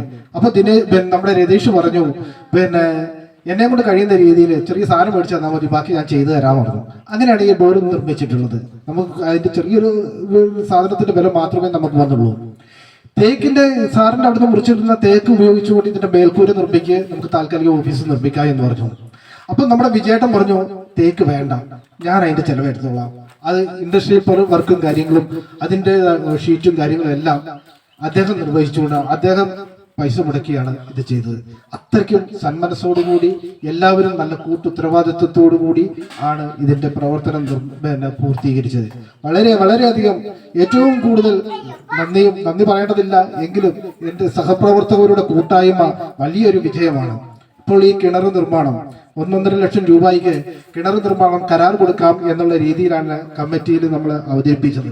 അപ്പോഴാണ് നമ്മളുടെ ചെമ്പ്രേരി കുട്ടം പറഞ്ഞത്, കരാർ കൊടുക്കേണ്ട, നമുക്ക് വലിയ നഷ്ടമായിരിക്കും, ഞാൻ അതിന് നേതൃത്വം കൊടുക്കാം, നമുക്ക് ചിലപ്പോൾ കുറച്ച് കൂലിയൊക്കെ കൊടുക്കേണ്ടി വരും, കൂലി കൊടുത്താലും നമുക്ക് നഷ്ടമില്ല, കരാർ കൊടുത്തു കഴിഞ്ഞാൽ ഒരുപാട് പൈസ നമുക്ക് ചെലവ് വരും. കുട്ടൻ അത് ഏറ്റെടുത്തു. അങ്ങനെയാണ് ഈ കിണർ നിർമ്മാണം നടന്നുകൊണ്ടിരിക്കുന്നത്. കൂലി കൊടുക്കണം എങ്കിൽ പോലും അതിന് ഒരുപാട് രൂപ നമുക്ക് അതിനകത്തുനിന്ന് ലാഭം വയ്ക്കാൻ സാധിക്കും എന്നുള്ളത് കൊണ്ടാണ്. അപ്പോൾ നമ്മുടെ പ്രവർത്തകരുടെ കൂട്ടായ ഒരു പ്രവർത്തനം നമുക്ക് ഇന്നോളം നമുക്ക് ഇതിനു വേണ്ടിയിട്ട് ഉണ്ടായിട്ടുണ്ട്. അത് പ്രത്യേകം എല്ലാവർക്കും, ഇതിനകത്ത് ഓരോ കാര്യങ്ങൾ ചെയ്ത എല്ലാവർക്കും പ്രത്യേകം നന്ദി രേഖപ്പെടുത്തുകയാണ്. ഇനി അടുത്തതായിട്ട് നമ്മളുടെ ഇതേപോലെ നമ്മുടെ സംഘടനയുടെ ഒരു സ്ഥാപനമാണ് കാരപ്പുറത്ത് പ്രവർത്തിക്കുന്ന ഗ്രാമീൺ നിധി ലിമിറ്റഡ് ബാങ്ക്. ആ ബാങ്ക് നമുക്കൊരു അന്ന് നമ്മൾ ഉദ്ഘാടനം ചെയ്ത സമയത്ത് നമുക്കൊരു നിങ്ങളാരും ചൂട് കൊള്ളേണ്ട, ഒരു കാറ്റൊക്കെ ഉണ്ടായിക്കോട്ടെ എന്ന് പറഞ്ഞിട്ട് ഒരു ഫാൻ അന്ന് നമുക്ക് സ്പോൺസർ ചെയ്തിരുന്നു. ഇന്നിപ്പം ബാങ്ക് ഇന്നത്തെ ഈ ദിവസം നമുക്ക് വിജയേട്ടന്റെ ദീപുവിന്റെ നേതൃത്വത്തിൽ നമുക്കൊരു വീൽ ചെയർ നമ്മുടെ സേവാ കേന്ദ്രത്തിന് വേണ്ടി വന്നിട്ടുണ്ട്. അത് സമർപ്പിക്കാൻ വേണ്ടിയിട്ട് ദീപുവിനെയും വിജയേട്ടനെയും ക്ഷണിക്കുകയാണ്. അത് ഏറ്റുവാങ്ങുന്നതിന് വേണ്ടിയിട്ട് വിദ്യാധരേട്ടനെയും ക്ഷണിക്കുകയാണ്. നമ്മുടെ ശിവശങ്കരേട്ടനെ ക്ഷണിക്കുകയാണ്.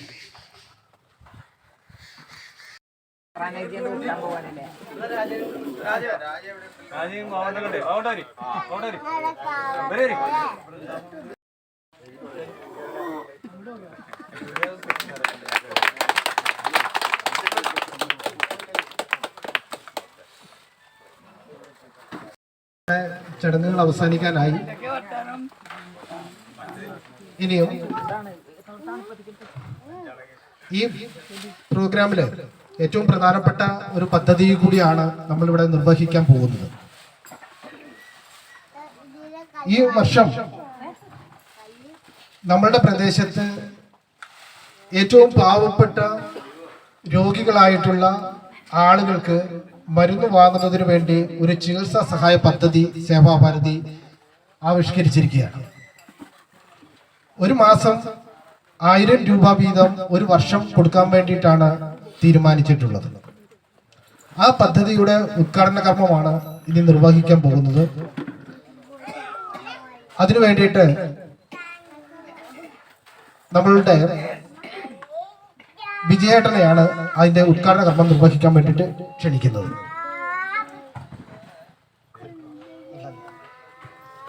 ആ പദ്ധതിയുടെ പേരും കാര്യങ്ങളും ഇപ്പോൾ വിജയേട്ടൻ ഇവിടെ പ്രഖ്യാപിക്കുന്നതായിരിക്കും.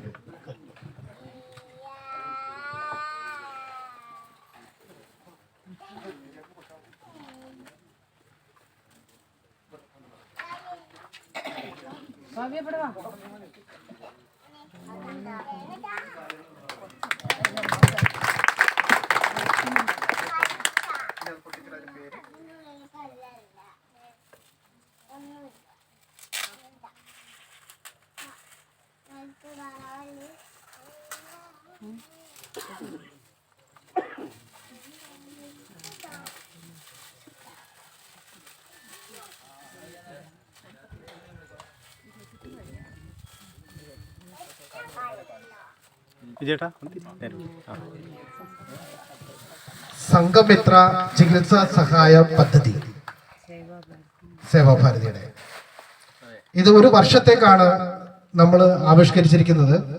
നമ്മൾ 5 പേരെയാണ് ഇതിനു വേണ്ടിയിട്ട് സെലക്ട് ചെയ്തിട്ടുള്ളത്. ഒരു മാസം 1000 രൂപ എന്നുള്ള രീതിയിലാണ് ഈ പദ്ധതി നമ്മൾ ആവിഷ്കരിച്ചിരിക്കുന്നത്. ഈ പദ്ധതി ആസൂത്രണം ചെയ്തപ്പോൾ തന്നെ ഈ വിജയേട്ടൻ പറഞ്ഞു അതിനു വേണ്ടിയിട്ട് 12,000 രൂപ ഒരു വർഷത്തേക്കുള്ളത് ഞാൻ തരാം എന്നാണ് വിജയേട്ടൻ. അപ്പോൾ ഈ പദ്ധതി ആവിഷ്കരിച്ചപ്പോൾ വളരെയധികം സന്തോഷം തോന്നി. അപ്പോൾ പലരും വിജയേട്ടനും രാജേട്ടനും കൂടി ചെമ്മൽത്തട്ട ആലിങ്കൽ ബിജുവിനെ സംസാരിച്ചപ്പോൾ ബിജു പറഞ്ഞു ഒരാൾക്കുള്ളത് ഞാനും ചെയ്യാം.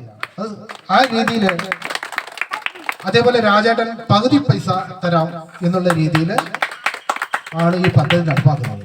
ഇനി ആർക്കെങ്കിലും മാനസികമായിട്ട് ഏതെങ്കിലും രോഗികളെ സഹായിക്കാൻ ആഗ്രഹമുണ്ടെങ്കിൽ സേവാഭാരതിയുമായിട്ട് ബന്ധപ്പെട്ട് നമുക്ക് കൂടുതൽ ആളുകളിലേക്ക്, അത്രയ്ക്കും അർഹതപ്പെട്ട ആളുകളിലേക്ക് നമ്മളുടെ ഈ പദ്ധതിയും ഈ സേവന പ്രവർത്തനവും നമുക്ക് എത്തിക്കാൻ നമുക്ക് സാധിക്കണം. ആളുകളെ സഹായിക്കുക എന്നുള്ള ദൗത്യം നമ്മൾ ഏറ്റെടുത്തുകൊണ്ട് നമ്മൾ മുന്നേറണം. വേദിയിലും സദസ്സിലും ഇരിക്കുന്ന എൻ്റെ പ്രിയപ്പെട്ട ഗുരുജനങ്ങളെ, സുഹൃത്തുക്കളെ, എല്ലാവർക്കും നമസ്കാരം. സ്വപ്ന സാക്ഷാത്കാരത്തിൻ്റെ തുടക്കമാണ് ഇന്നിവിടെ നടന്നുകൊണ്ടിരിക്കുന്നത്. നമ്മുടെ പ്രവർത്തനങ്ങൾ എത്രമാത്രം ഉന്നതിയിലേക്ക് എത്തും എന്നുള്ളതിൻ്റെ ഒരു ചുവടെടുപ്പ് മാത്രമാണ് ഇന്ന് നമുക്കിവിടെ കാണാൻ സാധിച്ചിട്ടുള്ളത്. ഈ ചികിത്സാ സഹായ പദ്ധതിയുമായി ഞങ്ങളിവിടെ സംസാരിച്ചപ്പോൾ ആദ്യം ഞാനത് മണിക്കൂട്ടൻ പറഞ്ഞതുപോലെ ഒരാളത് ഞാൻ ഏറ്റെടുക്കാം എന്ന് പറഞ്ഞു. കാരണം നമ്മൾ സ്വയം ഏറ്റെടുത്താൽ മാത്രമേ നമുക്ക് മറ്റൊരാളോട് ഈ കാര്യത്തെക്കുറിച്ച് പറഞ്ഞ് അവരെ ബോധ്യപ്പെടുത്തി അതിലേക്ക് കൊണ്ടുവരാൻ സാധിക്കുകയുള്ളൂ എന്ന ഉത്തമ ബോധ്യത്തോടു കൂടിയാണ് ഞാൻ ആ ഒരാളുടെ ഉത്തരവാദിത്വം ഞാൻ ഏറ്റെടുക്കാം എന്ന് പറഞ്ഞത്. അതല്ലാതെ നമ്മൾ ചെന്ന് പറയുമ്പോൾ എല്ലാവരും ഒഴിഞ്ഞു മാറാൻ ശ്രമിക്കും. കാരണം അതങ്ങനെയാണ്. നമ്മൾ പറയുമ്പോൾ അത് അത്ര അതിൻ്റെതായ ശരിക്കുള്ള ആ ഒരു ഇതിൽ ഉൾക്കൊള്ളാൻ പെട്ടെന്ന് സാധിക്കുകയില്ല. ഞാൻ ഒരാളെ ഏറ്റെടുത്തിട്ടുണ്ട് എന്ന് ബൈജുവിനോട് പറഞ്ഞപ്പോൾ പിന്നെ അവൻ ഒഴിയാൻ പറ്റാത്ത ഒരു ഇതിലേക്ക് എത്തി. അതാണ്. അപ്പൊ നമ്മൾ തന്നെ ആദ്യം ഇത് ഏറ്റെടുത്തു എന്ന് പറഞ്ഞപ്പോൾ പിന്നെ അവൻ പറഞ്ഞു, എന്നാ പിന്നെ ഒരാളെ ഞാനും ഏറ്റെടുക്കാം. പിന്നെ അപ്പോൾ ഇവര് പിന്നെ ആദ്യം ഗോപിയേട്ടൻ പറഞ്ഞിരുന്ന ഒരു ആളെ പകുതി ഞാൻ ചെയ്യാം. അപ്പൊ ഇനിയും നമ്മൾ അതുപോലെ മുന്നോട്ട് പോയി ഇതുപോലുള്ള ആൾക്കാരെ കാണുകയാണെങ്കിൽ 5 എന്നുള്ളത് നമുക്ക് വേണമെങ്കിൽ 10 ആൾക്ക് കൊടുക്കാം. ഞങ്ങൾ ഇന്നലെ വീടുകൾ സന്ദർശിച്ചു. പരിതാപകരമാണ് അവരുടെ അവസ്ഥ. അത് കാണുമ്പോഴാണ് നമുക്ക് മനസ്സിലാവുന്നത് നമ്മൾ എത്രയോ സുഖത്തിലാണ് ജീവിക്കുന്നത് എന്നുള്ളത്. ഒരു നേരത്തെ 1000 രൂപ എന്ന് പറയുന്ന ചെറിയൊരു തുകയാണെന്ന് ഞങ്ങൾക്കറിയാം. പക്ഷെ 10 രൂപ എടുക്കാനില്ലാത്തവന് 1000 രൂപ കൊടുക്കുമ്പോഴുള്ള സന്തോഷം, അതാണ് ഞങ്ങൾ കണക്കിലെടുത്തത്. അപ്പോൾ ഇനിയും സേവാഭാരതിയുടെ പിന്നെ അതുപോലെ തന്നെ നമ്മളിപ്പോൾ ഈ സാംസ്കാരിക കേന്ദ്രത്തിന്റെ കാര്യം പറഞ്ഞു. ഞാൻ ഇന്നലെ ഒരു ക്രിസ്ത്യാനിയാണ്, ഞാൻ അദ്ദേഹവുമായി സംസാരിച്ചു. അങ്ങനെ കുറെ കാര്യങ്ങൾ സംസാരിച്ചു. പൊതുവിലുള്ള മൊത്തത്തിലുള്ള കാര്യങ്ങൾ സംസാരിച്ച കൂട്ടത്തിൽ ഓരോന്ന് പറഞ്ഞു വന്നപ്പോൾ ഇന്നത്തെ ഈ മയക്കുമരുന്നിന്റെയും എൻ്റെ തല്ലിക്കൊന്ന കേസും അതുപോലെയൊക്കെ പറഞ്ഞു വന്നു. അപ്പോൾ പറഞ്ഞു ഈശ്വര വിശ്വാസമുള്ളവനെ ഇത് നമ്മുടെ സേവാഭാരതിയുടെ കാര്യങ്ങൾ ഞാൻ അതിൽ സംസാരിച്ചു. അങ്ങനെ ഞങ്ങൾക്ക് പ്രോജക്റ്റുകളൊക്കെ ഉണ്ട്. അപ്പോൾ പറഞ്ഞു അതാണ് ഈശ്വര വിശ്വാസമുള്ളവന് മാത്രമേ മറ്റുള്ളവന്റെ വേദനയും അതുപോലുള്ള ആ ഒരു സംഗതികൾ ചെയ്യാനുള്ള മനസ്സും ഉണ്ടാവുള്ളൂ എന്നുള്ളത് അദ്ദേഹം വരെ പറഞ്ഞു. അപ്പൊ അതാണ് ഇത് നമ്മൾ ബേസിക് ആയിട്ട് നമുക്ക് ഈശ്വര വിശ്വാസം വേണം. ഈശ്വര വിശ്വാസം ഇല്ലെങ്കിൽ ഇതൊന്നും ഉണ്ടാവില്ല. കാരണം എന്ന് വെച്ച് കഴിഞ്ഞാൽ ഈശ്വരനെ ഇല്ല എന്ന് പറഞ്ഞ് നടക്കുന്ന ആൾക്കാർക്ക് അപ്പുറത്ത് ഒരുത്തൻ പിന്നെ മരുന്ന് വാങ്ങാൻ പൈസ ഇല്ല നടക്കുക, പട്ടിണി നടക്കുക അറിയുമ്പോൾ അതിനകത്തൊന്നും അവനൊരു വേദന ഒരു ഫീലിംഗ് ഉണ്ടാവില്ല. നമ്മളങ്ങനെയല്ല, നമ്മൾ ആ ഈശ്വര വിശ്വാസമാണ് ആദ്യമായിട്ട് വേണ്ടത്. അത് വേണ്ടുവോളം എല്ലാവരും ആർജിച്ചുകൊണ്ട് മുന്നോട്ട് പോവുക. എല്ലാവർക്കും ഈശ്വര അനുഗ്രഹം ഉണ്ടാകട്ടെ എന്ന് പ്രാർത്ഥിച്ചുകൊണ്ട് നിർത്തുന്നു. നന്ദി, നമസ്കാരം.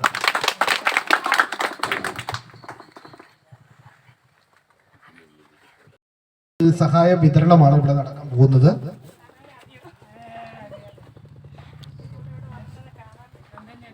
നമ്മളുടെ സഹായം വിതരണം ചെയ്യുന്ന എല്ലാവർക്കും ഇന്നും എത്താൻ സാധിക്കില്ല. അവരെ പ്രതിനിധീകരിച്ച അവരുടെ അച്ഛൻ, അമ്മ, മക്കൾ ഇങ്ങനെയുള്ള ആളുകളാണ് നമുക്ക് ഇന്ന് ഇവിടെ എത്തിയിട്ടുള്ളത്. എല്ലാ മാസവും അവസാനത്തെ ഞായറാഴ്ചയാണ് നമ്മുടെ സേവാഭാരതിയുടെ ഈ ഓഫീസിൽ വെച്ചിട്ടാണ്, ഈ സേവാ കേന്ദ്രത്തിൽ വെച്ചിട്ടാണ് നമ്മൾ ഇത് വിതരണം ചെയ്യുന്നത്.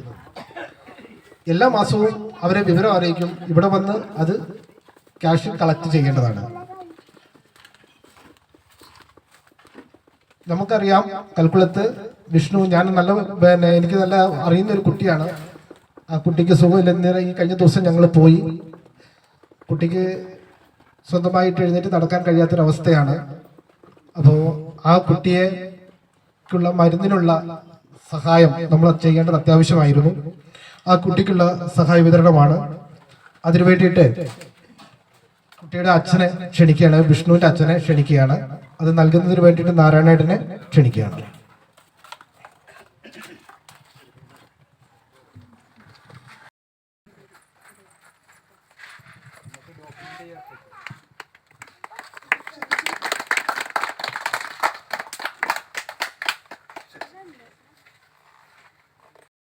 ഓട്ടോറിക്ഷ ഇരിക്കുന്നത്, അദ്ദേഹത്തിന് കാലിന് സുഖമില്ലാത്ത ആളാണ്. ഒന്നിരാടം ഹോസ്പിറ്റലിൽ പോയി കെട്ടിക്കേണ്ട ഒരു അവസ്ഥയാണ് അദ്ദേഹത്തിന്. ഞങ്ങൾ പോയി കണ്ടപ്പോൾ അദ്ദേഹത്തിനും വളരെ വിഷമത, അത് പറയുന്നതിൽ ബുദ്ധിമുട്ട് വിചാരിക്കരുത്, വിഷമത അനുഭവപ്പെട്ടു. ഇതുപോലെ ഒരുപാട് ആളുകളുണ്ട് നമ്മുടെ സമൂഹത്തിൽ. അദ്ദേഹത്തിന്റെ ഭാര്യയെ ക്ഷണിക്കുകയാണ്. അത് നൽകുന്നതിന് വേണ്ടി ടീച്ചറമ്മയെ ക്ഷണിക്കുകയാണ്.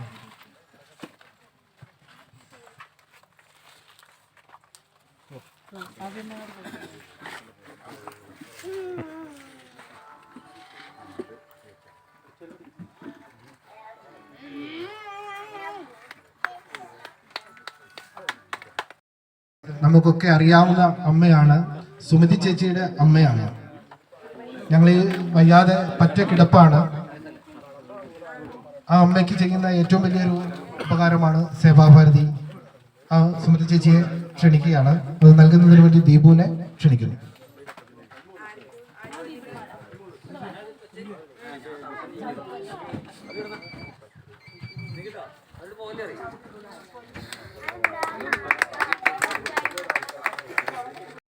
അച്ഛനാണ്, നല്ല പ്രായമുണ്ട്, വയ്യാതെ കിടക്കാണ്. അവിടെ വന്നിട്ടുള്ളത്, അച്ഛന് നടക്കാനൊന്നും കഴിയില്ല, അമ്മയാണ് ഇവിടെ വന്നിട്ടുള്ളത്. അതിനു വേണ്ടിയിട്ട് അമ്മയെ ക്ഷണിക്കുന്നു. നൽകുന്നതിന് വേണ്ടി വാസുവേട്ടനെ ക്ഷണിക്കുകയാണ്.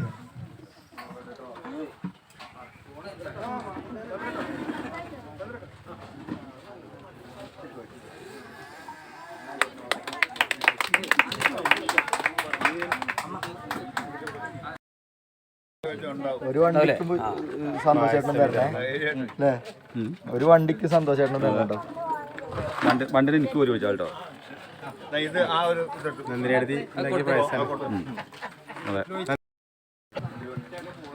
വേദിയിലും സദസ്സിലുമായിരിക്കുന്ന നമ്മുടെ ഈ സേവാകേന്ദ്രത്തിന്റെ എല്ലാ പരിപാടിക്കും മുന്നിട്ട് നിന്ന നമ്മളെ ശ്രീ വേലായുധേട്ടനുണ്ട്. അദ്ദേഹം കഴിഞ്ഞ 2 ആഴ്ച മുന്നേ ഒരു ആക്സിഡന്റ് ആയിട്ട് കാലിന് ചെറിയ പരിക്ക് പറ്റി. എങ്കിലും അദ്ദേഹം വാക്കറിന്റെ സഹായത്തോടുകൂടി ഇവിടെ എത്തിയിട്ടുണ്ട്. അദ്ദേഹത്തിന് ചെറിയൊരു സ്നേഹോപഹാരം നൽകുന്നതിന് വേണ്ടി ശ്രീ മണിക്കുട്ടേട്ടനെ, അതായത് ഷാദേട്ടനെ ക്ഷണിക്കുന്നു. ഏറ്റുവാങ്ങുന്നതിന് വേണ്ടി ശ്രീ വേലായുധേട്ടനെ ക്ഷണിക്കുകയാണ്. അതുപോലെ നമ്മളെ ഈ സേവാകേന്ദ്രം പരിപാടി തുടങ്ങിയ അന്ന് തന്നെ എന്നും ആളുകൾ വന്ന് സഹകരിക്കും. എല്ലാ പരിപാടിക്കും 10-12 ആളുകളൊക്കെ ഉണ്ടാകുന്ന ദിവസങ്ങളുണ്ട്. അന്നൊക്കെ നമുക്ക് ഭക്ഷണം തന്നിരുന്നത് ശ്രീ വേലായുധേട്ടൻ്റെ വീട്ടിൽ നിന്നാണ്. അദ്ദേഹത്തിൻ്റെ സഹധർമ്മിണി, അദ്ദേഹം ചേച്ചിക്കും പരിക്ക് പറ്റി, തലയ്ക്ക് 13ഓളം സ്റ്റിച്ച് ഉണ്ടായിരുന്നു. ഇവിടെ എത്തിയിട്ടുണ്ട്. അപ്പോൾ അവർക്ക് ഒരു നന്ദി വാക്കുകൾ കൊണ്ട് പറഞ്ഞാൽ തീരില്ല. കാരണം അത്രയധികം കഷ്ടപ്പാട് അവർ സഹിച്ചിട്ടുണ്ട്. 8-10 പേർക്ക് കൂടി ഭക്ഷണം 2 നേരം ഫുഡ് ഉണ്ടാക്കുക എന്ന് പറഞ്ഞാൽ കുറച്ച് ചില്ലറ പണിയല്ല. വീട്ടിലെ പണി കഴിഞ്ഞിട്ടാണ് എക്സ്ട്രാ ഈ വർക്ക് ചെയ്തത്. അവരും മരുമോളും എല്ലാവരും ഒരു കുടുംബം പോലെ നമുക്കൊപ്പം നിന്നുകൊണ്ടാണ് ഇത്രയും പെട്ടെന്ന് ഇതിന്റെ വർക്ക് തീരാൻ കാരണം. അപ്പൊ ഈ വേളയില് നമ്മളെ വിദ്യാധരൻ പറഞ്ഞ പോലെ വലിയൊരു പ്രൊജക്ട് തന്നെയാണ് ഇവിടെ വരാൻ പോകുന്നത്. കാലതാമസം നേരിട്ടാലും നമ്മളെല്ലാവരും കൂട്ടായി നിന്ന് കഴിഞ്ഞാൽ ഇത്രയും പെട്ടെന്ന് തറക്കല്ലിടൽ തുടങ്ങാം. ഈ വേളയിൽ ഇവിടെ വന്ന് സഹകരിച്ച എല്ലാവർക്കും എൻ്റെ പേരിലും യൂണിറ്റിന്റെ പേരിലും നന്ദി പറഞ്ഞുകൊണ്ട് അധ്യക്ഷന്റെ അനുമതിയോടുകൂടി ഈ പരിപാടി ഇവിടെ അവസാനിച്ചതായി അറിയിക്കുകയാണ്. നന്ദി, നമസ്കാരം.